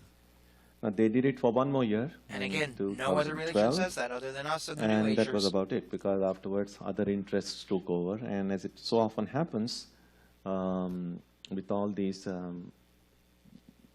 declarations made by world bodies such as UN, you have an International Year of the Woman, of the Youth, and of the Children. After 2 or 3 years, the enthusiasm kind of wanes and people move on to other things. One of the earliest interfaith gatherings to occur in the contemporary history was in 1893, at which Swami Vivekananda participated in Chicago. A centenary of that event was held in 1993. They created a new body called the Council for the World's Parliament of Religions. And since 1993, every 4 years, they have been holding these huge gatherings in different cities the world over. I think in 2015. And that was the talk I did a few days ago, was from one of these gatherings. Not next month, in November, it will be held in Toronto this year. Oh, actually, this was probably done a month before that, because it was Toronto he was speaking in. So the awareness of religious diversity has increased, and the importance of religious dialogue and understanding is increasingly being recognized. Is this true? Is the awareness of religious diversity increasing? So you're telling me Henry David Thoreau wasn't aware of other religions? You're telling me Albert Pike, who created the Scottish Rite and wrote, the great tome that is the establishment of that Masonic chapter or that Masonic group, wasn't aware of other religions? You're telling me Thomas Jefferson, who had the most amazing library anyone could ask for, wasn't aware of other religions, having spent 5 years in France? Yeah, no, that's not true. I think people were really aware. I think some people in society take an interest in religion, and some people don't. Some just don't care. Some have their religion, and that's all they need. I think what has changed is social media, and now anyone can get online and look up any single religion and read a Wikipedia page and call themselves an expert. But does that mean we have more awareness? Harry Houdini, do you know what he was famous for at one point? Not necessarily his magic. It was fighting spiritualism. Tables rising and Ouija boards. And He was fighting that. He was trying to debunk that. And it was in the newspapers all the time. And you're saying people weren't aware of religion? Edgar Cayce, he worked in a metaphysical bookstore. Awareness of religions. Vivekananda met people who were interested in religions. Bernard, what's his name, who started the yoga group in Yonkers. Bernard, forget his name. That was like turn of the century. We have always had people who are interested and aware of and interested in religion. But we've had a lot of people who just are not. Now today we may have more people who are interested in religion, but I don't know. I mean, Madame Blavatsky created a religion, and in that century, how many religious groups were created? If you look at the 1800s in America and in England, how many religious groups came out of that? We have New Thought, we have Mary Baker Eddy, we have the Seventh-day Adventists, we have the Mormons, we have tons of them, tons of others that I don't even know. We have diversity within other groups, Sanatana Dharma, Swami Narayan, Buddhism, whatever. But they're less aware? No. I just think we have social media today. But I think if you took the social media and you spread it out amongst all these people, you're still going to find a percentage of the people just don't care. Percentage of them do. And now they have easier access. But I think what the awareness has always been there. In many ways, it might have been diluted now, because if Henry David Thoreau wanted to know about Hinduism, he had to find a copy of the Bhagavad Gita and order it and wait for it to come from India. Today, he can just get online and get it. So he can read it, or read a summary of it on Wikipedia and not even have to read it. There was no summary of it when he was around. So for him to be aware, he had to go out and find it. Now you can have it in 5 minutes and call yourself an expert. Would that imply that awareness has increased, though? Not necessarily. But Swami, I don't know. He already said that we have in the last talk, the education system has no experience and book learning. It's all book learning, even though we have internships. So I don't know what he's talking about. World over. I have no Now, clue. dealing with diversity elicits different kinds of reactions. Some people celebrate it, some people feel threatened by it, and to some others it all just seems very pointless. We find sometimes people saying glibly things such as, "Well, what's all the fight about? All religions are really the same." That's what you Now, said. if that were true, and if that were so obvious, But you then said really that. we have to say, what is really all the fight about? What are all the disagreements okay, about? no, I'm being wrong. He actually said in his previous thing that all paths lead to the same goal. So then is that really the same as all religions are the same? No, not really. I am mixing things up. So this is my fault. I'm mushing him together. I need to give him a little of a chance here. That's why I chose this video. Why is there so much cry for harmony if everyone is really already on the same page? And so these are the kind of questions that can come to our mind. Is diversity real? Are religions of the world really different? Or are they really the same? Now, that sounds like a debate. And so that's the reason for reflection this morning. A few ideas concerning diversity of religions. Okay. Now, it is simplistic to say that all the religions of the world are all the same. Clearly, they are not same. But it is also simplistic to say that the religions of the world are so different that they share nothing at all in common. And that is not true either. Religions do share a lot in common, but opinions can vary about what are the things that they share in common and where it is that they differ. Now, to me, it seems... This is actually where the argument of all religions are the same comes from, because we look at, you do this and you do this. You have a book, you have a book. You pray to a god, you pray to a god. Well, you must be the same. That's the basis of the argument. So I am sorry. I jumped the gun a little bit. I kind of my mind has been going in 5 directions, so I kind of assumed all religions are the same, and I put that with the other argument of the universalism and what he said in their video, and so I owe him a slight apology for that. That's my fault. I'm calling out my own mistake there, so none of you can do it. I called it out. I don't take back anything I've said about universalism and any critique I've had, but I did mix this up, so that's on me. And if you don't like me now, oh well. Reasonable to affirm that every religion has something unique to offer to the religious consciousness of the world. If they didn't have something unique to offer, they wouldn't have survived. So, what does Keith Raniere offer to the world? Technically, his group's still around, even though he's in prison for 100 years. So what he's saying is religions that are only unique survive, religions that are not unique don't survive. So why is Scientology here? Because what uniqueness is it offering to the world? It's a scam. You see, some religions survive because of money or profit or whatever.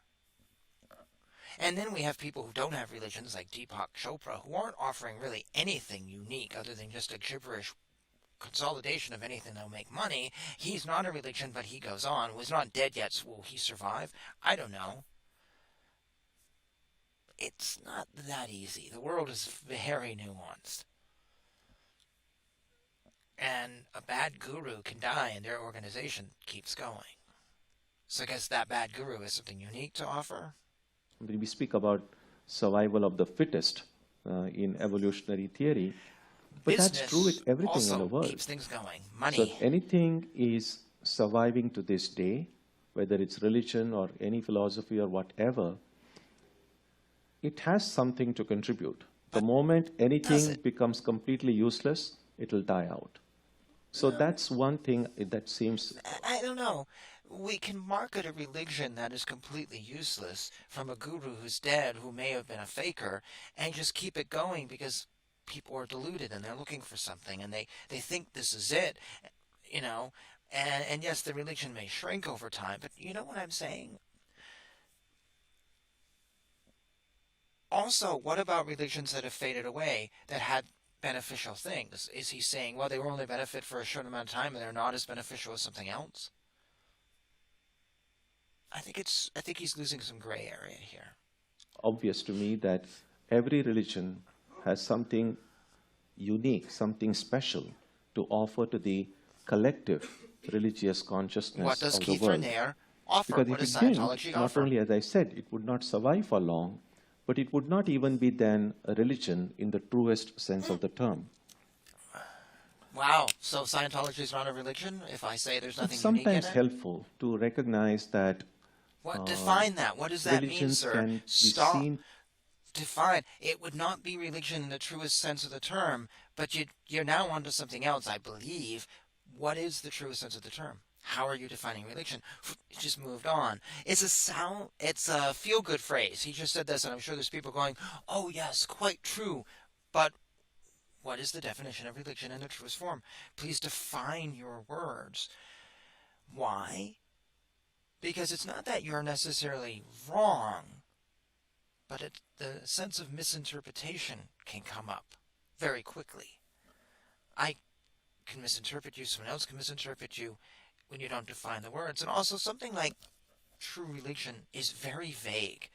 And we use terms a lot that are very vague. This is the criticism I had with John DeRuiter. He kept talking about love and this and I went through this whole thing where I was trying to figure out, well, yourself is in touch with yourself as you surround yourself. And I kept going, well, are you talking about your jiva? Are you talking about this? What are you talking about? Because the word self was so vague in the talks with John DeRuiter. It was, as you know, someone said to me, it was a word salad. And so anyone can interpret his words in any way. And as I said in that reaction to John, that's his selling point, because he is so vague. Anyone can look at him and just go, oh, you're what I want. And he never defines stuff to clear out people. You know, it's as vague as possible to attract as many people. And this is a problem. Because if we want Because what happens is when it becomes too vague, you actually lose sort of some of your relation. And it dilutes the relation. If I said to you Dharma, you know what Dharma is? Or karma. Karma, it's even better. We know what karma is. Karma is, from reincarnation. But if I said, well, karma, is any feeling you have. Well, how far is that from the definition of karma as, past lives, whatever? It's so far off. But if that's the definition I'm using, it dilutes. Well, karma is your feelings. Therefore, Hinduism is your dharma of your karma. You know how vague that is? But that's what happens. We get that. It becomes super diluted. And I've criticized this in terms of translation issues. We sometimes should start using Sanskrit terms because we use terms which are just meaningless, and then they take on different meanings, and it just becomes to the point where we no longer can communicate because we actually don't know what we're talking about, because the words have become so just whatever. Love is the feeling in the heart, and you're centering yourself around yourself in the dharma of your karma. I can just market that as my new guru thing. That's my new mantra, the dharma of your karma. So vague, people are probably going to pay money to come and see me. And that's how you become a guru. We need to stop being vague, and the way we do that is defining our words. And using words not in a vague way, because it's such a New Age thing. A New Age is the do-it-yourself religion, which I rant against all the time. We need to stop doing it yourself. And if we really are hooked into tradition, we need to start defining the words. So this is a criticism going out to anyone, because the moment you don't define your words, you're now in the branch of the John DeRooters of the world and the New Agers. They don't want to define things, and he is verging on that. To have at least primarily two aspects.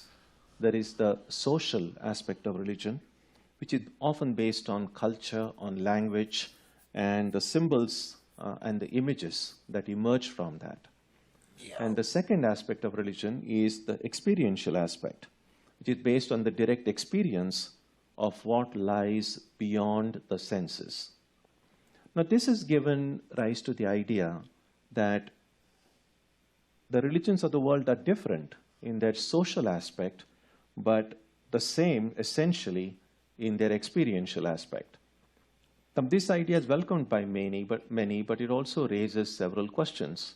First of all, who gets to decide what is the essential part of a religion? Yes, I agree. And since social aspects of religions are different, should we assume that all the experiential aspects are identical? I mean, is there any evidence for that? Did the enlightened ones of the different religions experience the same thing? No. Now, these are the kind of questions that can come. Not to trivialize the issue, but one way of thinking about that would be, for instance, if someone were to say, all phones are the same, for instance. Now, would that be a right statement or a wrong statement? Now, phones. Clearly, it's simplistic to say that all are the same. Clearly, they are different. They cost different. They look well. Many of them look more or less the same now, but still, they are not really the same. But can we say that they are so different from one another that they don't share anything at all in common?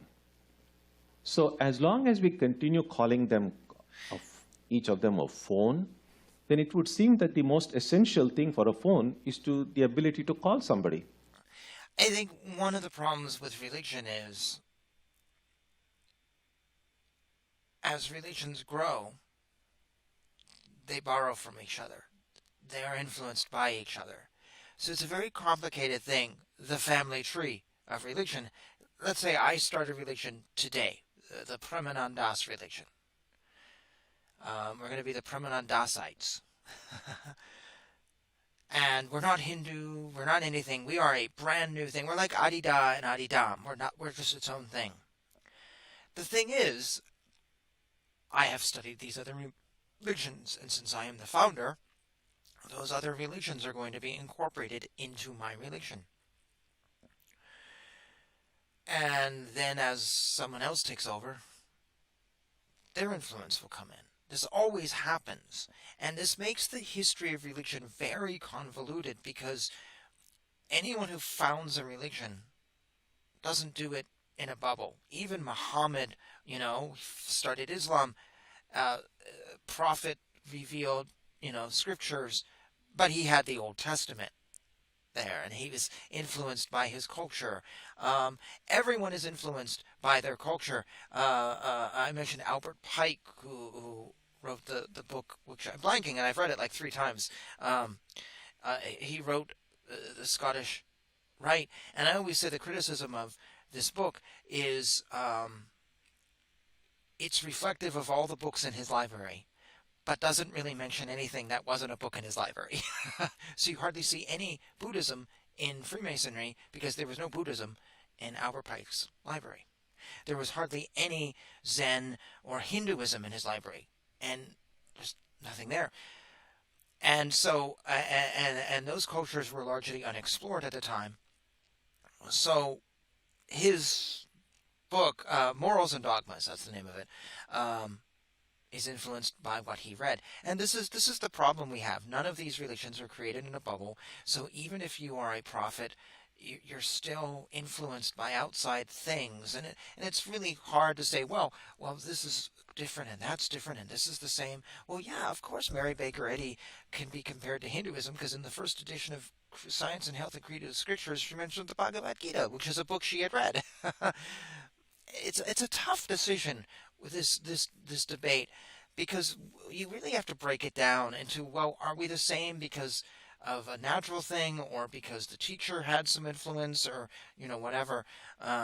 This is the criticism of Edgar Cayce, that he often spouted things from books he had read when he worked for a metaphysical bookstore, and saw things in the newspaper and just responded to them. So it wasn't a prophecy. So it is a very complicated comparison when we start comparing religions.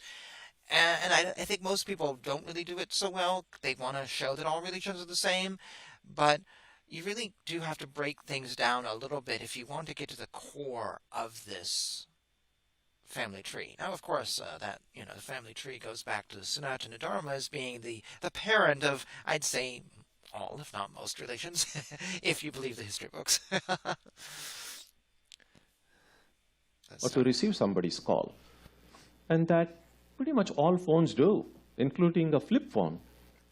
So in their essential aspects, all phones are really the same. But of course, there are the other aspects. Some phones might be able to... And remember, the phone was created, and then other companies said, oh, what are you doing? We're going to create a phone based on what you did. So yes, the other company is going to look like that because they directly copied willingly. Actually, business may not be a good example for religions, because did Muhammad directly copy Judaism? No, that wasn't his point. Did he incorporate? Yes, but T-Mobile and whatever other phone company, they do deliberately copy each other, because they want to have the same product. They want to have the same product, because most of us don't want flip phones anymore. So this isn't really the best comparison. This isn't really the best, because we all want the best cell phone. But in religion, we're not all looking for the same thing. Some of us, we all want to make calls, we want to text. Some of us want big phones, small phones. Some people, my girlfriend never uses her computer. It's all here. Same with my brother. He doesn't even have a computer. But when it comes to religion, we all are actually looking for different things. Someone might want a flip phone. Someone might want not a phone at all. Someone might want a rotary phone. We are actually looking for very different things. This is not the best comparison, as he keeps going with it. Take better pictures. Some phones might be able to store more data and more apps and so on. So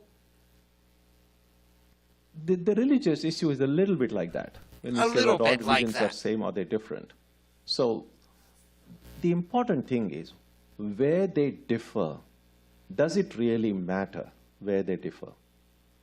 And where they are identical, are they not doing their primary function? Is the primary think about it this way, really, although it's not really a part of what we're discussing.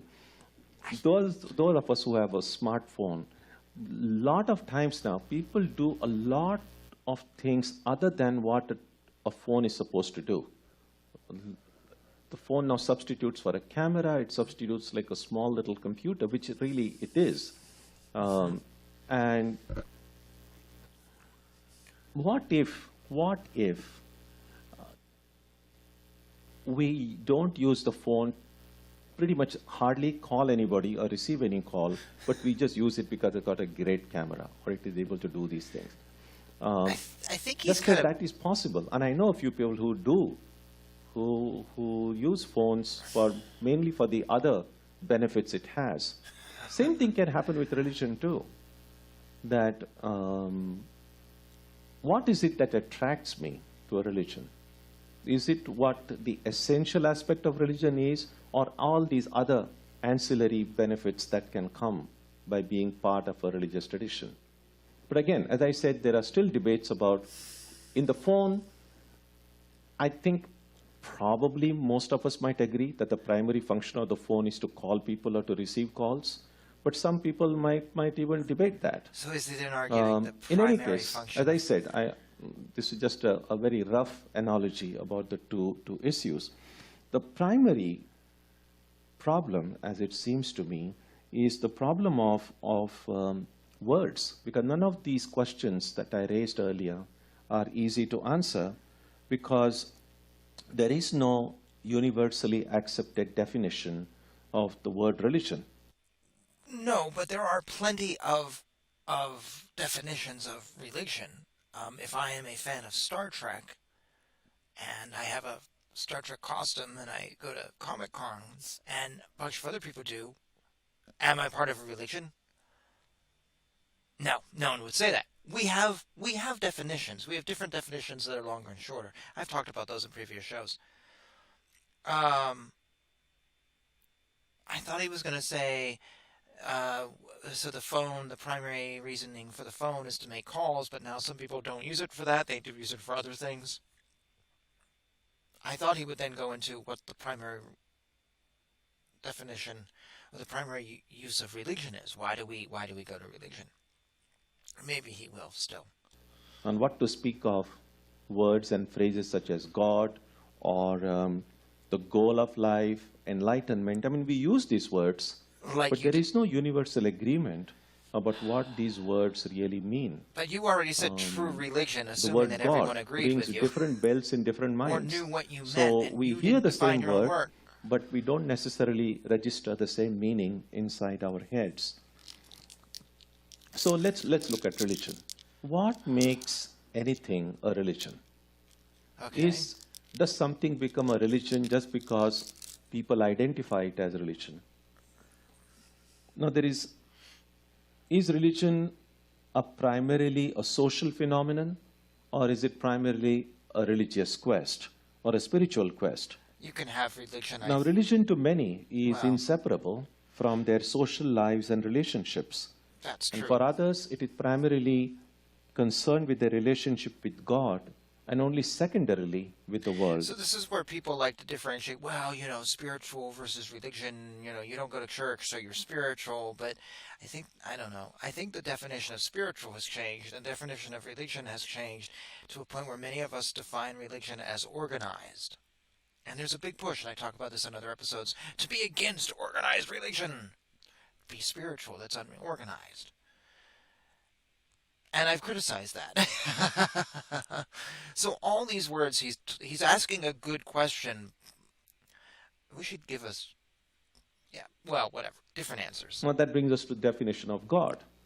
That's another loaded word in the field of religion. Never had definitions for anything so far. He didn't define religion or true religion. Two people may talk of God, but each of them may be thinking, picturing, conceptualizing a being who may be very different or from not a what being. Someone else is conceptualizing. Some years ago, at MIT, there's a religious life center, and we have a notice board where the different chaplaincies, they have posters announcing the programs that they have. And everyone is free. All the chaplains are free to put whatever poster they want. So here was this one poster put quite at least I think I imagine probably 12 or 13 years ago. And that poster was a fairly large poster. It had 1, 2, 3, I think 4 circles, and with line drawings. So there was, each circle had a human figure, and then there was an arrow coming from above. So the first, and then under each circle was the name of a religion and a one-line definition of that religion. So the first circle was Hinduism. There was this figure of a human being and several arrows pointing downward. So the arrows stood for the Godhead. And the explanation was, Hinduism, Hindus worship many gods. The second circle was for Islam. Some say we one don't. human figure, one arrow coming down. Forms. And Islam, and definition was, Muslims worship one God. A third was Buddhism. And of course, there was this human figure, and this one, it all was crossed out and said, Buddhists worship no God. That's not true. They do. And because True this Buddhists do.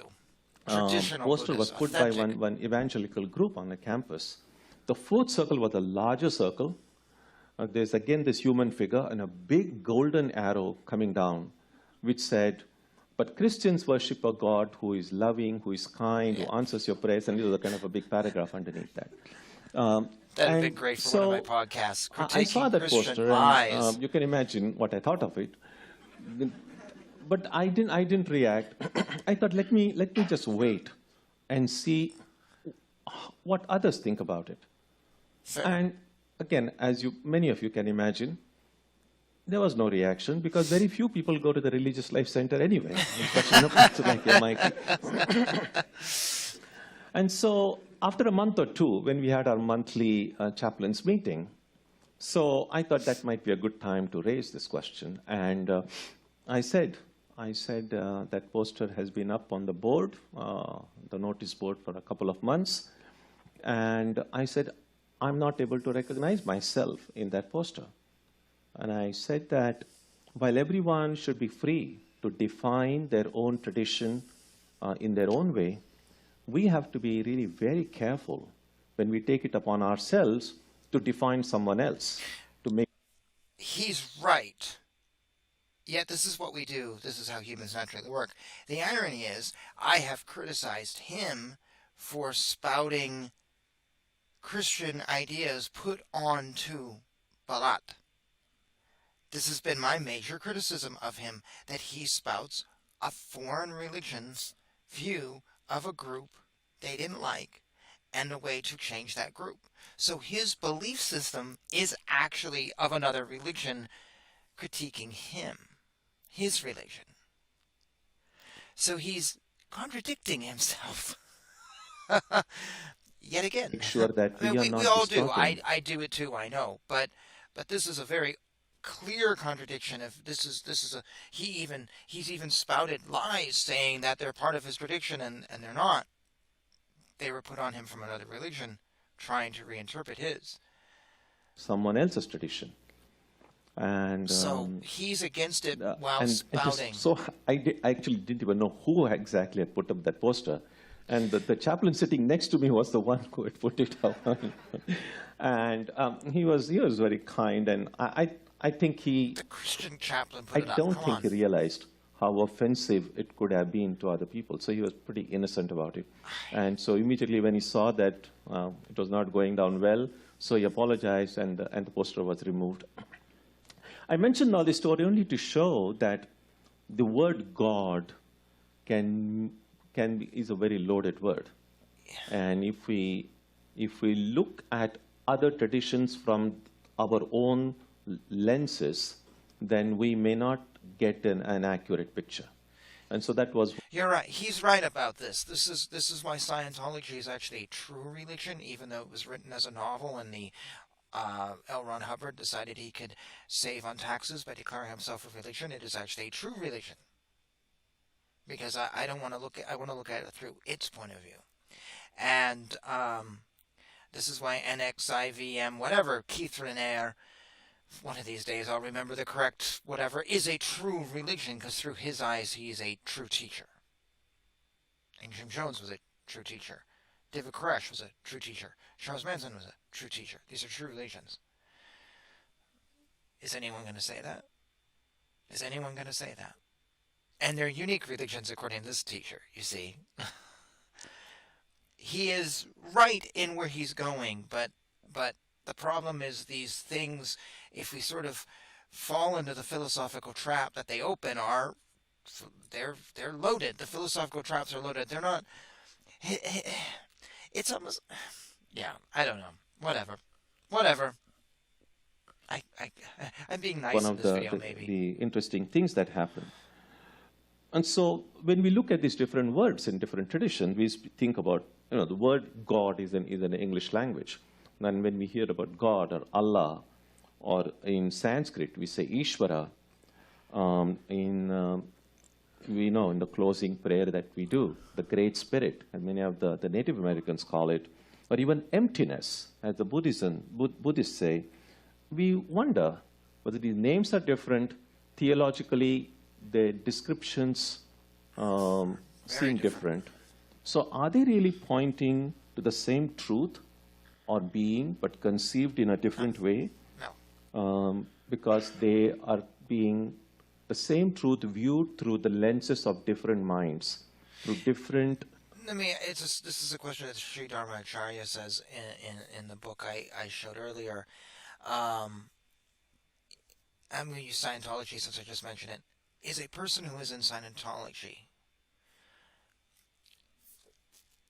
looking for the same goal, or he uses mountaintop, are they looking for the same peak that a Buddhist is, or a Mormon is, or a Hindu is, or a Jain is? Are we all aiming for that same peak?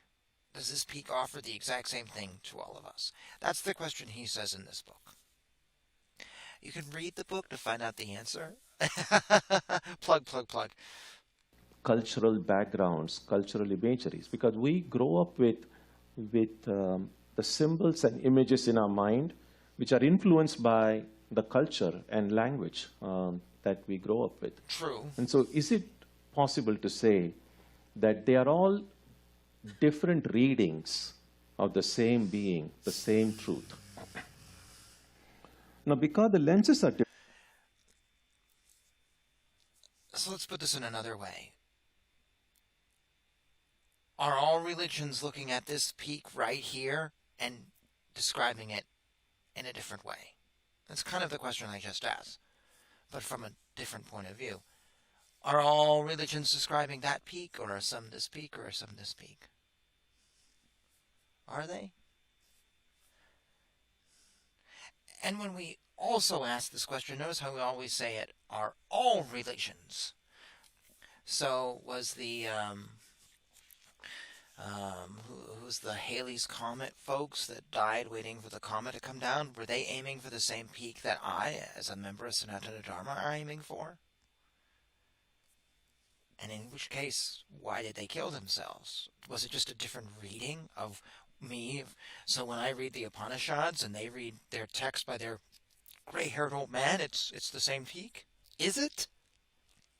Because if we say all religions, then we really must mean all religions. Unless it's, well, all religions except. And think about this image. It's a good image. It's a good image. Think about that in terms of this question. And ignore his cell phone reference metaphor. Different. The answers to the questions we raised earlier will be different as well. Yes. So is the ultimate being, the supreme being, again, you know the problem with the word God. So sometimes people then want to avoid the word God. Then use a different word. So think about the ultimate truth, the ultimate being. Well, what is the ultimate now, truth? Is that ultimate being... Some religions say there is no being. Some say that. But you're now implying, well, think about the ultimate being in terms of our question. So you are implying that God is a being. But is that representative of all religions? Well, no. No, it's not. I don't know who doesn't think of God as a being of some sort, but they are out there, them New Age groups or whatever. And you may go, well, those are spiritual, not religions, but I'm sure we could find a religion that says God is not a being. So you've just implied something, and then you're asking, well, are all religions the same, or all this God? But we have to make the implication that God is a being. You see, sir, your rationality is yet a little bit off. Your logic, yet again, I have called you out for your logical deductions. Because if you truly want to make this question legit, is it fair to then say, oh yes, but God is a being? I know you say that all religions are the same or they're different, so we're going to figure it out. But just for the sake of this argument, God is a being. So all religions believe in a being, which already defeats the question on some level. Yeah, sir, your logic is... Do you think about this before you did the speech, or did you just obsess over cell phones and a questionable metaphor? I'm sorry, this is how many videos? Four videos, and we're now over 2 hours here and over an hour on the other one, and I've already seen logical things that don't make sense to me sitting here in the 30 seconds. And you can critique me for being quick to judge or whatever, but ask yourself that what I'm asking, does this logically work? As it was, still in the beginning of this talk, he mentioned, oh, the true religion, but didn't define that, and yet now goes on and, well, what is, but yet at one point expected that everyone in his audience knew what a true religion was. Does that ultimate being have a form? Is that ultimate being formless? No, he's, according to Swami Tyagananda and others, he has a form. Beyond the idea of form and formlessness? In Hinduism, he has a form. Does that ultimate being have qualities? Is that ultimate being Yes. kind, loving, Yes. just? In Hinduism, Or is yes. that ultimate That is our beyond God. even the notion of qualities? It's everything, How too. transcendent has anyone or anything to be? If we think of the being as fully transcendent, then they have to transcend everything, the form, qualities. Yes, of course. I mean, they have to transcend But that even doesn't... other. Yes, that is true. If our God is fully transcendent, then they are beyond form and qualities. But that doesn't mean God doesn't have a form. So the Christians say that, well, God doesn't have a form. But here's the catch-22. If that means God does not have a form, basically God can't, can God then have a form? Well, some say, well, he can have like a temporary form, whatever. He can be like a burning bush. In Hinduism, we point to Rama and Krishna in very physical forms that bled if you cut them. And we point to other forms, other gods. But the thing is if you say simply, well, God cannot have a form, end of story, then actually you're limiting the power of God. Because God's power does transcend everything, but at the same time, that means he can be anything. I say he because it's just convenient to say he. But God can have a form or not have a form, can do whatever, can have both at the same time, theoretically. The argument being is that when God comes to earth, God manifests according to the rules of earth. Okay, so thus God comes in a form to speak to us and does a form that we recognize. And also when he was born as Krishna, he then died as a person who was shot in battle. So it is a natural, it's not an impossibility on some level. There's more to that argument because then also Krishna lifted up a mountain and did a bunch of other impossible stuff. But the form itself of Krishna, and then Krishna did diversify himself and go out and speak to the gopis. But I'm probably mixing up two arguments here that I've heard in the moment. But God has a form. So if you say he can, he can. Now he's kind of hinting at this, that God is beyond, but I bet he's going to say that God doesn't Our have ability a form. to conceive, to think of them. That's just a philosophical diatribe. That coming to me Never in a mind moment. all these answers, but these different answers that people might get, or different names that they may give, or different descriptions that we may have, but does it necessarily make that ultimate truth different? Yes. If it is claimed that these ultimate truths are different, then none of them would be really ultimate, because one that's the ultimate catch-22 with will be limited by the other. Because oftentimes we think about the divine as all-pervading. So we cannot have too many different divines. Everyone is all-pervading. So that is the catch-22, is if we say that, yes, there's an ultimate truth, it then invariably means that some religions are not true. And no one wants to take that point of view, even though I read the scripture earlier when I started the show that says that in our religion. Now, Christians actually say the same thing, and Muslims say the same thing, and actually all religions, or most, not all, no, gonna back up, I ain't gonna say that. A lot of old traditional mainstream religions, the fathers and mothers of the religions that have spouted up since, all kind of say that they are true. Remember, Jesus is the one and only. Jesus didn't say, come to me through Muhammad and Buddha and Krishna. Didn't say that. Come to me only. Muhammad said, go to Allah through here. Didn't, talked about Jesus. He was the prophet. Muhammad didn't say someday there will be a Book of Mormon written. Well, the Book of Mormon doesn't say you can do anything. So actually is what a lot of these old religions do say, is that there is my truth and you all are wrong. It is the catch-22 that puts us into that bind where we have to then say yes, no. But it's very uncomfortable for us to say that. And I've commented on this before, because then it begs the question of, should we say that? Should we say yes, no? Because that's what the Christians do that so many of us hate. Well, you condemn everybody. But yet if we follow that same path, that's what we're going to do. Then it goes into like what I do and other YouTubers do, where we rant and we talk, and it becomes this conundrum. Because at the same time, we want to preserve our faith. I want to preserve Sanatana Dharma from those who would convert you away from it. And by doing that, I have to convince you that this is true and that is not. So it's a catch-22. It's a really uncomfortable argument to have. And I am no philosophy major by far. And I'm just ranting off the cuff. But it is an interesting dilemma. And this is part of the problem with discussing religion. It's not like we're discussing which is better, Star Wars or Star Trek, or Doctor Who, or Battlestar Galactica. No, it's there's some really uncomfortable places religion takes us in the philosophical world. Metaphysics in general, actually. Very uncomfortable places.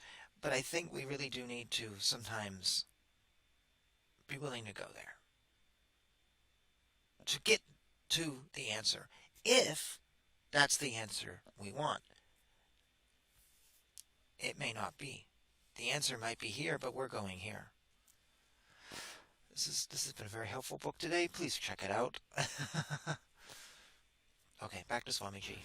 And the simpler formulation, which seemed current for a long time, and in some minds is current even today. A simpler way would be to say, no, only my ultimate is the real one. Well, that's all what the everyone other says ultimates today. are That's fakes. what's in the Bible. So, or there may be another way of saying whether it's the same ultimate being seen through different lenses. The same thing we can do with regard to the goal of life as well. Do all religions point to the same goal or different goals? Different goals.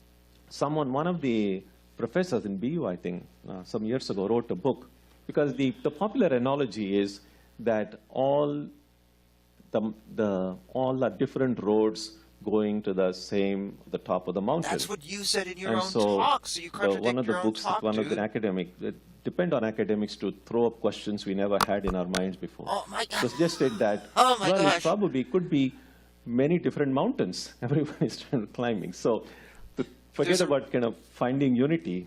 There's actually a reason he used this cover, and he talks about it in the book, how this is a common reference done. And let me find it here. It's well worth reading. If I haven't sold you on this book, and I don't make any commission, I just really think this book is worth it. Let's see if we can get here. Here it is. So he has a chapter where he talks about the Abrahamic mountain, the Buddhist mountain, the Jain mountain, the Vedic mountain, and just as an example of how we go to different mountains. There's the Nirvana mountain. He lists them. Here he goes. I want to return briefly to the inadequately developed yet habitually employed metaphor that depicts the diversity of spiritual traditions as merely being supposedly different paths, ascending the one mountain of truth. This is an image that we see repeatedly employed by apologists for radical universalism. which leads to the destruction of Sanatana Dharma. I literally was looking at, let's see if we can find it. I was looking at something just this morning, trying to, and I didn't realize I'd be referencing it. Oh, come on, where was it? I'm going to end up flipping through the whole book here. Let's see. It just completely relates to what he was talking about. Or it's interesting, Sri Acharya's point of view and why he uses the mountain and some thoughts on this. And since he... Nope, not there. Am I going to find it? I don't know.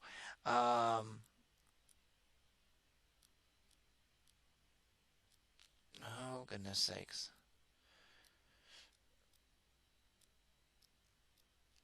Oh, let's see.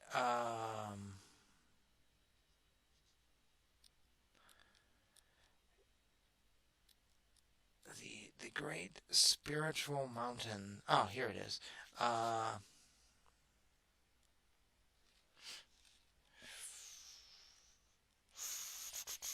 Here it is, the art of mountain climbing. Let's see, here we go. And of course, it's near the beginning of the book. No, maybe. Oh, I don't know where it is. I think I've...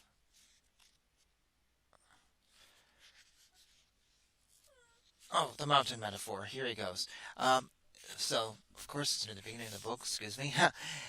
In modern Neo-Hinduism, we hear from a variety of uninformed sources this illogical claim that all religions are equal. Unfortunately, the most damaging source of this fallacy is none other than the many uninformed spiritual leaders of the Hindu community itself.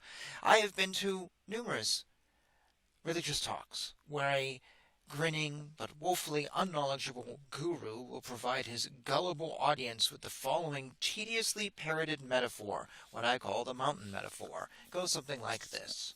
Truth lies at the summit of a very high mountain. There are many diverse paths to reach the top of the mountain, and thus attain the one supreme goal. Some paths are shorter, some are longer. The path itself, however, is unimportant. The only truly important thing is the seekers all reach the top of the mountain. All paths reach the top of the mountain.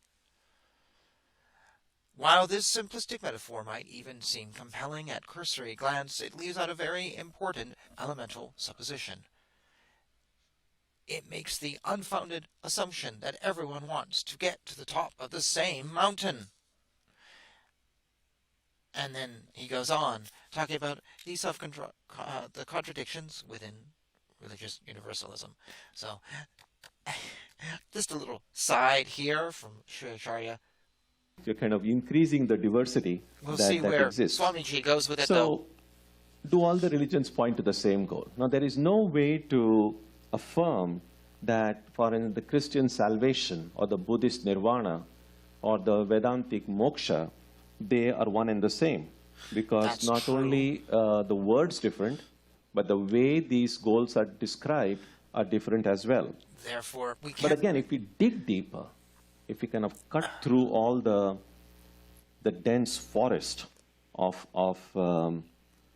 words, sometimes the words can hide the truth behind it. Behind all these conceptual frameworks, and if we ask a simple question, whether we call it salvation or nirvana or moksha, don't all these words point to an experience which leaves behind the human experience of mortality, imperfection, bondage, ignorance? Is that true? Why don't you put your answer down below if you're still with me on this long video. Is that true? The question he just asked, is that true? Interested to see your answers. Let's see what he says. And I think there, most of us will tend to agree that if we see that no matter how we describe it, no matter what we call it, there it seems that they do share in common, that the ultimate is thought of as a state where the human mortality, imperfections are all left behind. Now,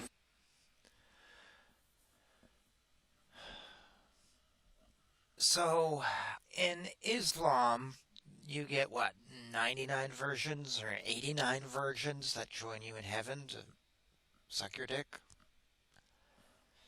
One might say that that is a flaw. And given that women get nothing, I guess, or they're going to, I don't know what women do in Muslim heaven.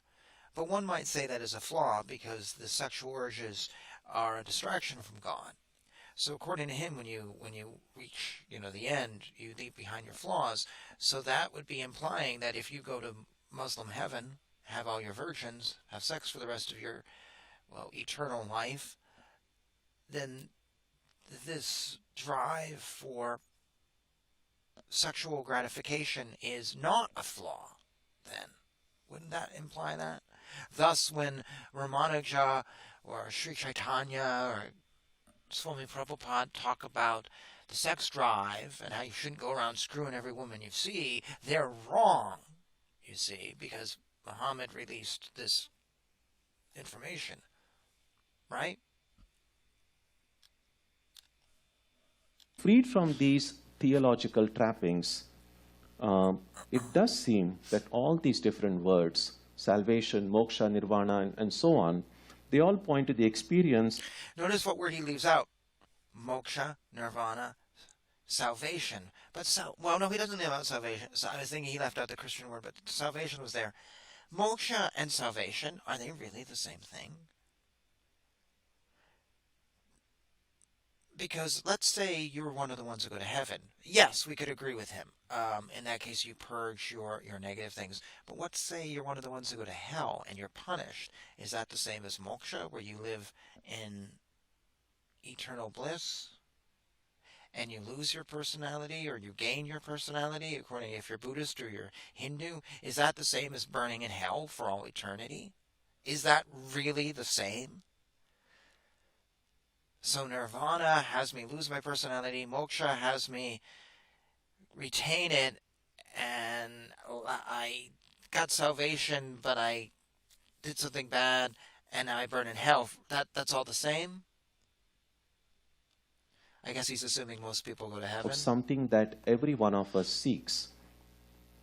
So it would seem that where we differ is how that quest can be fulfilled. I don't think you actually can come to this conclusion. I don't think you've actually... I've contradicted him so much here that no, I don't think that's... No, I'm sorry. No, I don't think he has clearly come to the answer to this question that he has posed, and now he's going to another question. Price of that so now he's going into the journey, which I read in Sri Acharya. Language and concepts become a barrier in communication. And ironically, they are the only instruments we have to communicate. So can we use language to overcome the barrier of language? Can we use concepts to overcome or to go beyond concepts towards the reality which is being conceptualized? So we need concepts to access the reality, but we also need a way to go beyond concepts. Experience? It is not easy. It needs patience, it needs perseverance, and most importantly, it needs clarity of vision and purpose. As modes of communication and carriers of ideas, language is very important. There is a book called Viveka Chudamani, and Shankaracharya, there is a Sanskrit phrase he uses. He says, Shabdachalam Maharanyam Chitta Brahmana Karanam, meaning the web of words is like a dense forest that causes the mind to wander. And that's the main problem. When we get caught in words or in the concepts that they convey and lose sight of the reality that they point to, we are in trouble. Well, that's true. And that's very important in religious diversity. When we read, it's great. Nowadays we have access to many different books, many different resources, and which is wonderful. But what can create confusion sometimes is when we access information from different traditions. We find sometimes similar words being used, words such as soul, I criticize this consciousness, all the God. time in And translations. We use the word heaven, we use the word hell in Sanatana Dharma, but it doesn't mean the same, and it creates confusion without even people realizing it does. It does, and I've advocated against this. so on.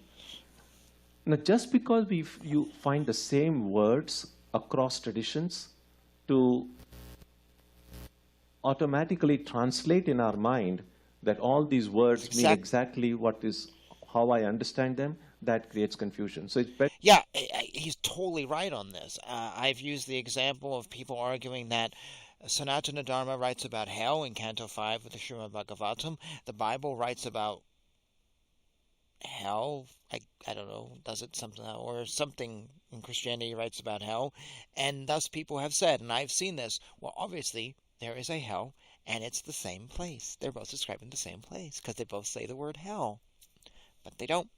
They don't say the word hell. And the hell in Canto 5, as I've discussed extensively on this channel, is completely different than the Christian hell, or purgatory. Actually, it's probably more like purgatory. And even then, Christians who are not Catholic don't believe in that. No matter what word is used, to see in what sense it is being used. So then the words will not misguide us. But in the previous reaction video, he quoted Krishna, and I believe he quoted Krishna out of context. So technically, he hasn't followed his own belief. He is contradicting himself in another video. Because that's the problem with universalism, is you get all these nice universal ideas, and then you sort of stop being rational. Well, that's what Sri Dharma says. You only go halfway. So once we are able to go beyond these words, beyond the concepts, and then we look at the spirit, the inner soul that animates and powers every religious tradition, and we can do that very carefully, very respectfully, without diminishing the sanctity, the beauty, and importance of diversity. So it's not to just make everyone same, to recognize diversity, but to look deeper and find that wonderful as this diversity is, what makes it wonderful is this underlying unity that is at the foundation of the diversities that we find in life. Now, look at the practices of different religions as well. While the practices are obviously different, is it impossible to find something that is common in all of them? Of course, we're all humans. Now, most religious traditions practice prayer, some kind of prayer, worship, contemplation, selfless service. Now, the details regarding these, when a prayer has to be done, how it is to be done, those will be different. And why it should be done will be answered through the theological framework of every tradition. Yeah, you're right. But the essence of the practice, in my opinion, is shared across religious boundaries. What is that? Now, those who are engaged in prayer and other spiritual practices, irrespective of their religious affiliation, are trying to transcend their human limitations by employing the means provided by their respective traditions. But that's one example. That's just prayer. We could bring up other It is possible examples. to associate all these religious practices with the different faculties of the human mind. And that is what Swami Vivekananda did. One way to distinguish practices just by religion. Oh, these are Vedantic practice, these are Christian practice, these are Buddhist practice, these are Muslim practices. That's one way of doing it. Another way of doing was what Swami Vivekananda encouraged. And that is, no matter how we self-identify ourselves, we are all human beings and we all have a mind. And as far as the basic contours of the mind are concerned, just as we all share human characteristics, so the mind also, there are common characteristics of the mind that we share. So is it possible to distinguish the different religious practices across religious traditions by seeing which functions of the mind that they predominantly employ in their practice? And that is how the different yogas come into being. Now, it's one way to think of yoga as particularly a very Hindu or a very Vedantic practice. Because it is. It comes But out of Hinduism. yoga can be seen in the way Swami Vivekananda defined it. Yes, and would Swami Vivekananda be happy that today we have people doing yoga who literally hate Hinduism or don't like it? Or I literally... So I knew this girl once who did yoga, and I said to her, I said, "Oh, you like Hinduism?" And she goes, "Oh, no, it's horrible. Oh, that's a horrible religion." Really? Really? I let the conversation drop. She was sitting in my apartment. I just was like, I'm not going to go there. And she was related to my roommate.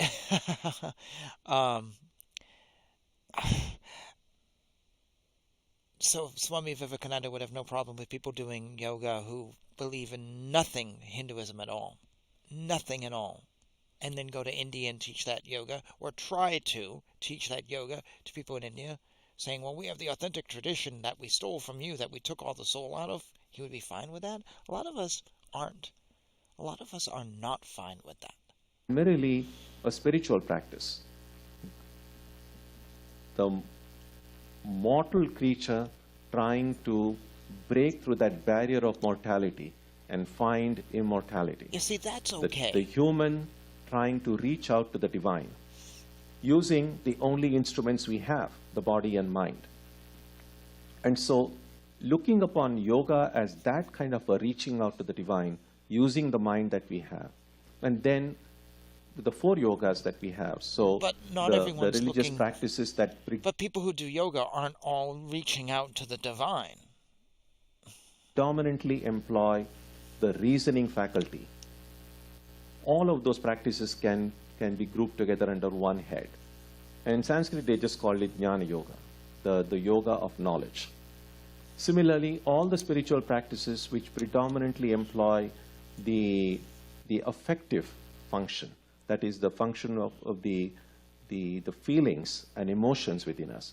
If those are predominantly employed in a religious practice, then that becomes the yoga of devotion, religion yoga of practice bhakti. Has a little bit of everything. Now, the honestly. third function of the mind is the willpower. So there are spiritual practices which, while they use the entire mind, they predominantly employ the power of the will. Like now, when is that willpower is employed in the external world, then that becomes the yoga of selfless service, karma yoga, because we have most of our lives are spent dealing with the world outside. This is very interesting so how if he's we taking can yoga deal with the world outside, and the now people, is the looking at objects, all the world everything that we religions deal with, yoga. do it intelligently, then that itself can become a spiritual practice. But he's and not giving similarly, specific employing examples. the power of the will within to look at what's going on inside me and to bring that harmony within me, that is another yoga called Raja Yoga. So sooner or later, many of us might come to the conclusion that all religions are only so many labels. They play an important role in our lives. He didn't give any examples of these, well, here's this religion that is here. No, he just spoke generally. Well, what religion is predominantly this and that? He didn't give a single example. Because honestly, if you think of any religion, they're going to incorporate all these things. You know, one might be feeling, one might be questioning. And then you could look at the mystical branch of Catholicism for that aspect, or you could look at this, or the intellectual branch. I mean, they all incorporate this, whatever the religion is. If anything, you know, he said the other at the beginning, well, you know, all religions survive because they offer something unique. Quite honestly, I would say more all religions survive because they open the door to all these things. They're not just jhana. They're not just this. They're everything. But he didn't give a single example. He just said, well, here's this and here's this. And this is a fallacy in the way this guy presents his cases. He's not giving us a rational... I'm sorry. It's not rational. It's a case of sometimes I don't think he's quite in touch with some things. There's some things missing here in his arguments. So I need to apologize. I've been hearing a hum, and I don't know what it's connected to or what chord.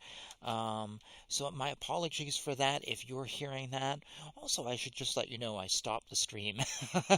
I kept seeing it go in and out, and if it once, that'd be one thing. Yeah, this is a recording that was done. And at some point will be broadcast out. um, so for those of you who caught this recording initially, I'm sorry it was interrupted. I don't know what's going on today.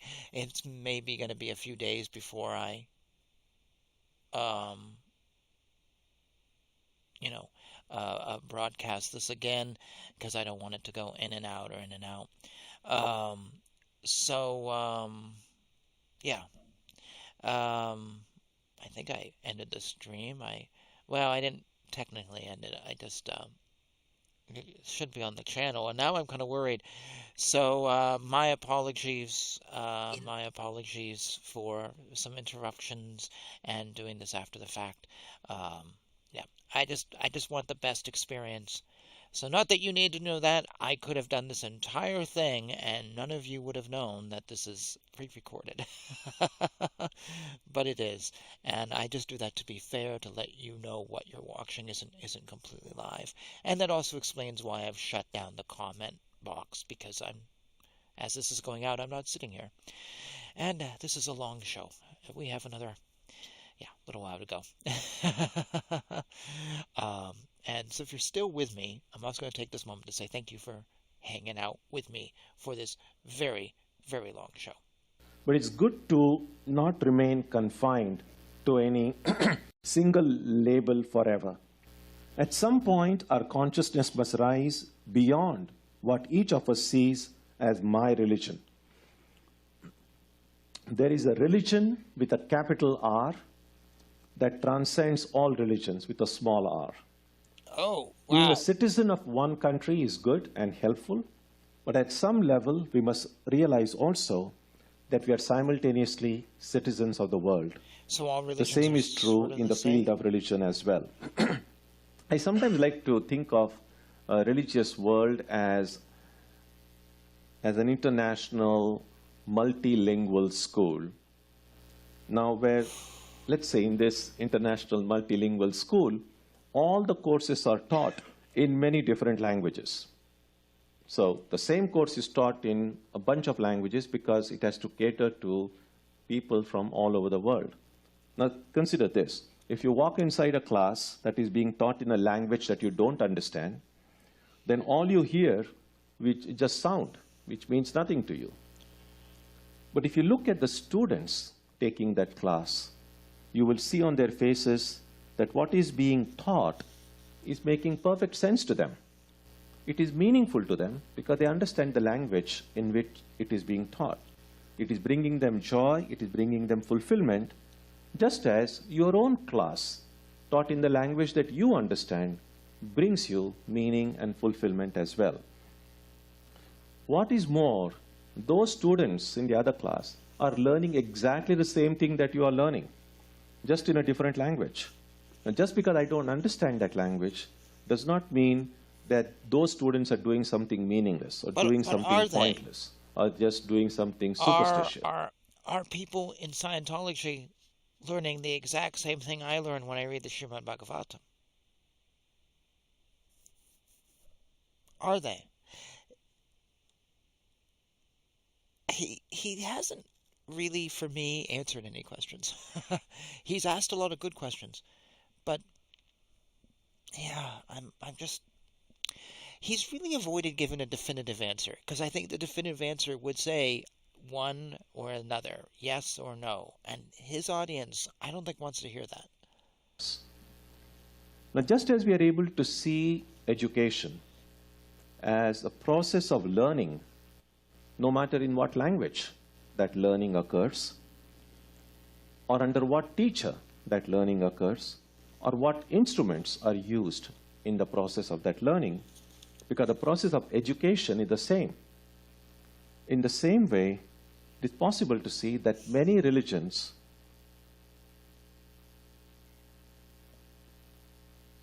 are just different versions, different manifestations of this one religion.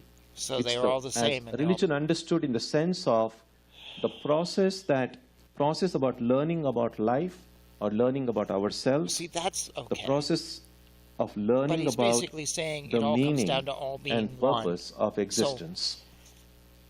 So his argument is all religions at the essence are one. Swami Vivekananda once said, the whole world of religions is only a traveling, a coming up of different men and women through various conditions and circumstances to the same goal. Every religion is only evolving a God out of the material human being, and the same God is the inspirer of all of them. So then, why then are there so many contradictions? They are only apparent. The contradictions come from the same truth adapting itself to the varying circumstances of different natures. so there's nothing. So the if we truth- watched a Scientology lesson right now, the essence of that is the same as what he's teaching? Would Scientology say that all religions are the same? Probably not. Only Hindus do. Interesting. And Baha'i Faith and Unitarians. But they are logically and philosophically, they can't. Yeah, it's a dead end street. It is the same, but religion, which is the process of learning, the process of exploring, So religion is that the is also process of one, learning. but its manifestations are many. There's one quote often attributed to George Bernard Shaw that there's only one religion, but many versions of it. Yeah, he was an atheist too. To quote Swami Vivekananda once again, that one eternal religion is applied to different planes of existence, is applied to the opinions of various minds and various races. There never was my religion or yours, my national religion or your national religion. There never existed many religions. This sounds actually, I think I've read this, matter of fact, in the stuff I've read of Swami Vivekananda. We have to understand, though, yes, Swami Vivekananda was a mystic and he was a great teacher, but he was also a universalist. And many criticize him of being on the side of the British colonizers and promoting their Neo-Hinduism, which Ramakrishna also promoted. And so he is on the side of history that isn't actually pro-Sanatana Dharma on some strange level, even though he's such a great saint. And if we fast forward, we see his influence 100 years later in New Ageism and all the stuff that is pulled away from Sanatana Dharma. It's a sad thing. It is sad because he is a great teacher. But I think this is a problem with Vivekananda. For on one hand, I could go off on Vivekananda. There is only the one. One infinite religion existed all through eternity and will ever exist. So we do see this in the Hindu scriptures that there is one religion, but we go back 5,000 years when supposedly, if we believe the scriptures, then there was one religion. What basically this idea says, well, now there's only one religion. There's only one. We're all the same. If you worship Krishna, you should worship Jesus too. If you worship Krishna, you should worship Allah. Why aren't you converting to Islam? You worship Allah. If you worship Allah, you need to follow the book of the Quran. Why aren't you following the Quran? That's where this goes. This is all about conversion. Because again, other than the Baha'i Faith and the Unitarian Universalists and some spiritual New Agers, no other religion says this. No other religion says, I'm the same as you and we're just all the same. Find me a Christian who says that, or a Catholic, or does the Pope? Well, maybe the Pope, he's kind of liberal. But even then, I don't think he'd be like, yeah, there's no difference between me and, I don't know, whoever, Dalai Lama, we're all the same. We're all the same. I don't know if he would. God, wouldn't that kind of, in a way, there's no religious text, let's say that spouts this. You won't find it in the Bible. You won't find it in the Quran. You won't find it in the Dharmapada. But you will find it in New Age stuff. Theosophy, for example, which was a religion created by a woman looking to create a religion. And this religion is expressing itself in various countries Dharma. in various ways. So the goal is to dive deeper within our own heart, to go beyond the details. The details are important because that's what makes us grow, makes us go closer to ourselves. But when we acquire that clarity of mind, that depth of perception. I saw a meme on Facebook the other day. Someone said all mystics experience the same thing. Any mystic of any religion has had the exact same experience, and the meme said they know they are God. And someone put up like, no, they don't have the same. To say that is wrong, and to say that they all think they're God is wrong. But he's actually doing this. He's basically saying, when you dig into it, all these people have the same thing and the same outcome and the same experience and the same God. Because he's not going to say yes or no. We will be able to see that beyond all the philosophically diversity, a dead end. this wonderful, wonderful harmony that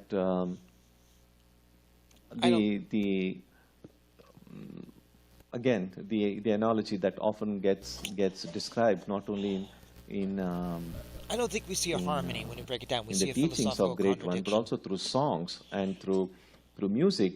It's the analogy of an ocean, how the water on the surface is restless. There is waves, there are ripples, there is all kinds of stuff happening.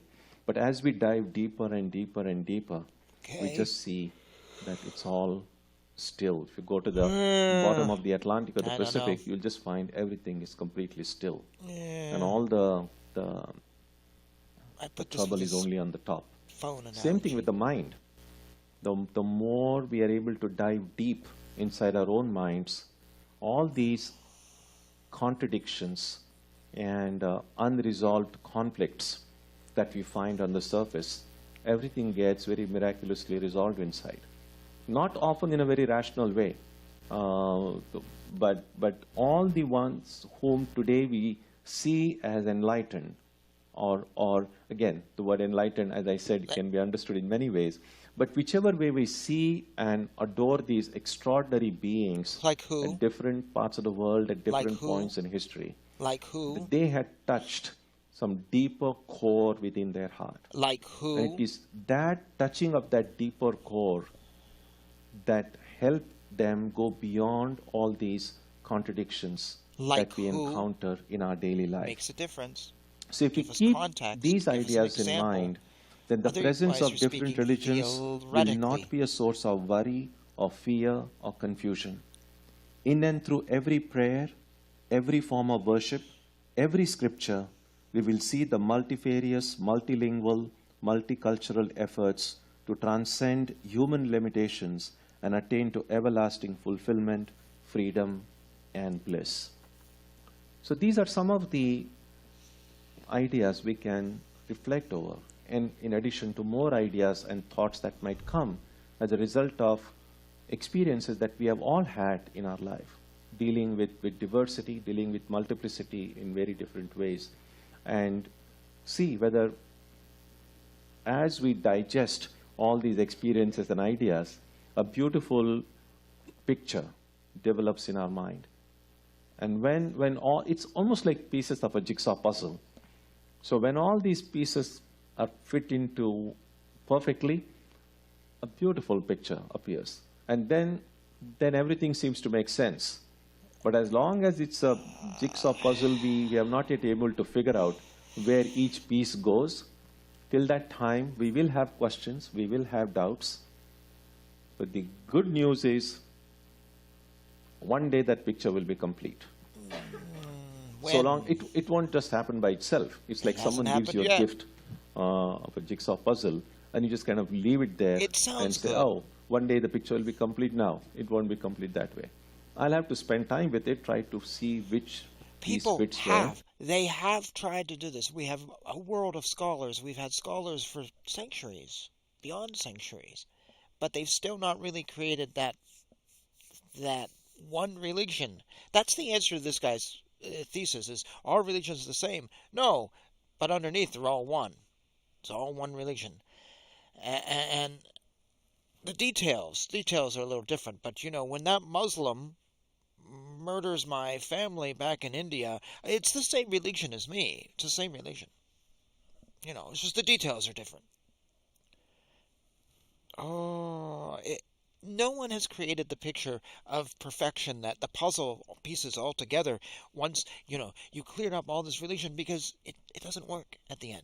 It actually doesn't work. The only way it can work, the only way, and this is where the Baha'i faith goes wrong and the Unitarian Universalists go wrong, and why I have a major disagreement with them, is the only way to create that picture is to, one, either assume, like he's done, like, well, underneath all the religions there's just one religion, or you start pulling from this and pulling from that, and pulling from this and creating this synthesis, and they're all the same. But the only way to do that is to misinterpret them. That is the only thing you can do, is start to misinterpret religions. For example, if you combine them and Jesus becomes an avatar, well, okay, but that's not what he said. He didn't say he was an avatar. And you can't say Son of God actually means avatar. Because when Krishna said he was an avatar, he didn't say Son of God. You start misinterpreting things. That's the only way to make this, is to misinterpret. And then what you do, and this is where the Baha'i faith goes wrong, you're basically saying, well, I understand more of your religion than you do. So I know your religion's been around for 2,000 years and mine only 200, but I've reinterpreted it correctly. You basically are saying you have more insight than anybody else ever. You're smarter than any other scholar ever. That's what happens. And then you create all these philosophical questions that just you're stuck. And that's what we've tried to do. That's what people have been trying to do when they've tried to universalize all this. And he's a religious universalist. Is they end up with philosophical questions they don't answer. He hasn't answered them. You notice what he did? He didn't say all religions are the same, yes or no. He said, well, all religions are kind of, well, sort of different, but underneath there's one. So he actually changed the question.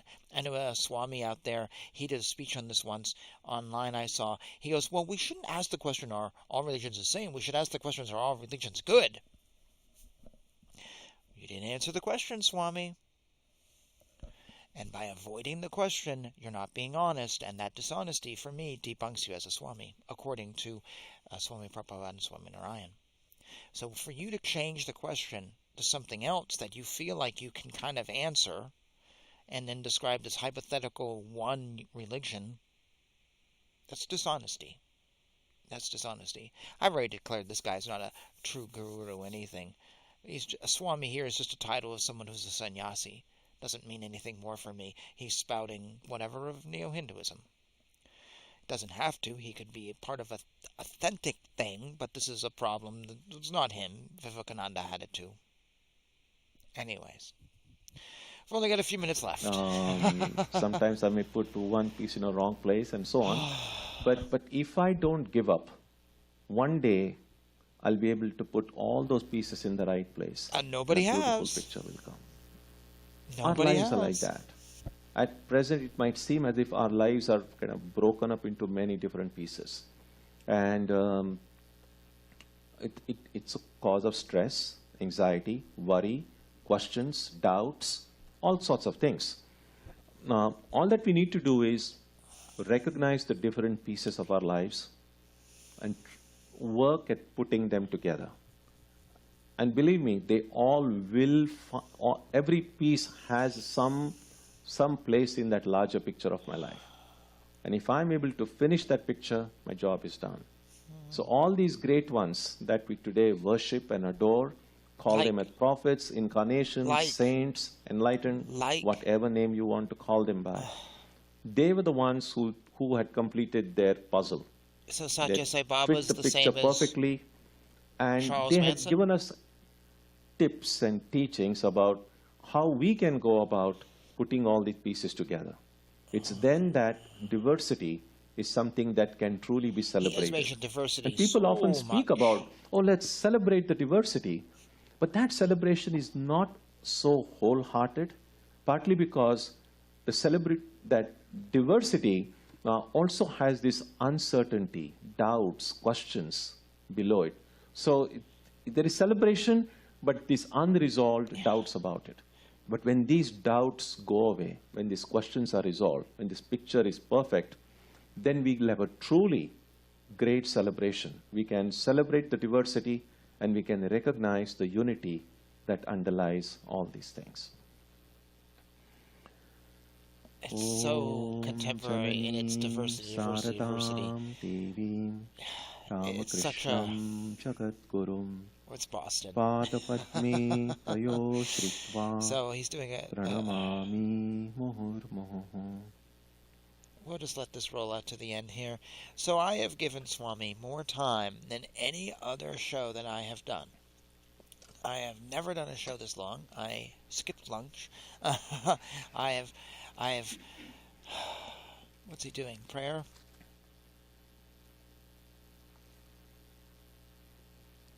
I don't know. We'll find out. Next Sunday, we will have Antar Yoga. Okay. So for everybody on Wednesday, o'clock. He's doing his talk. So, oh my goodness. Let's rearrange the house while I give my closing thoughts. And we don't need the opening. It always just goes automatically. So, let's... my opinion of him hasn't changed. But I gave him a 3-hour show. I've never done that. I've never done a 3-hour show. I've never sat here for 3 hours. I don't even watch movies that are 3 hours long. I break them up. I've given him plenty of time. Lots of discussion, lots of debate. And I feel I've probably been more fair to him than the previous 3 reaction videos. And my view of him is, he's just a guy who's committed to this job, and that's it. I have not heard really anything profound from him, nothing really blowing my mind, a lot of questions, a lot of questioning what he's saying, questioning his logic or lack of, questioning his history, questioning his studies. So I'm not going to put him in the list of great gurus. He's not even going to make the cut, even close to it. He is just a representative of universalism. He is an Abrahamic Hindu.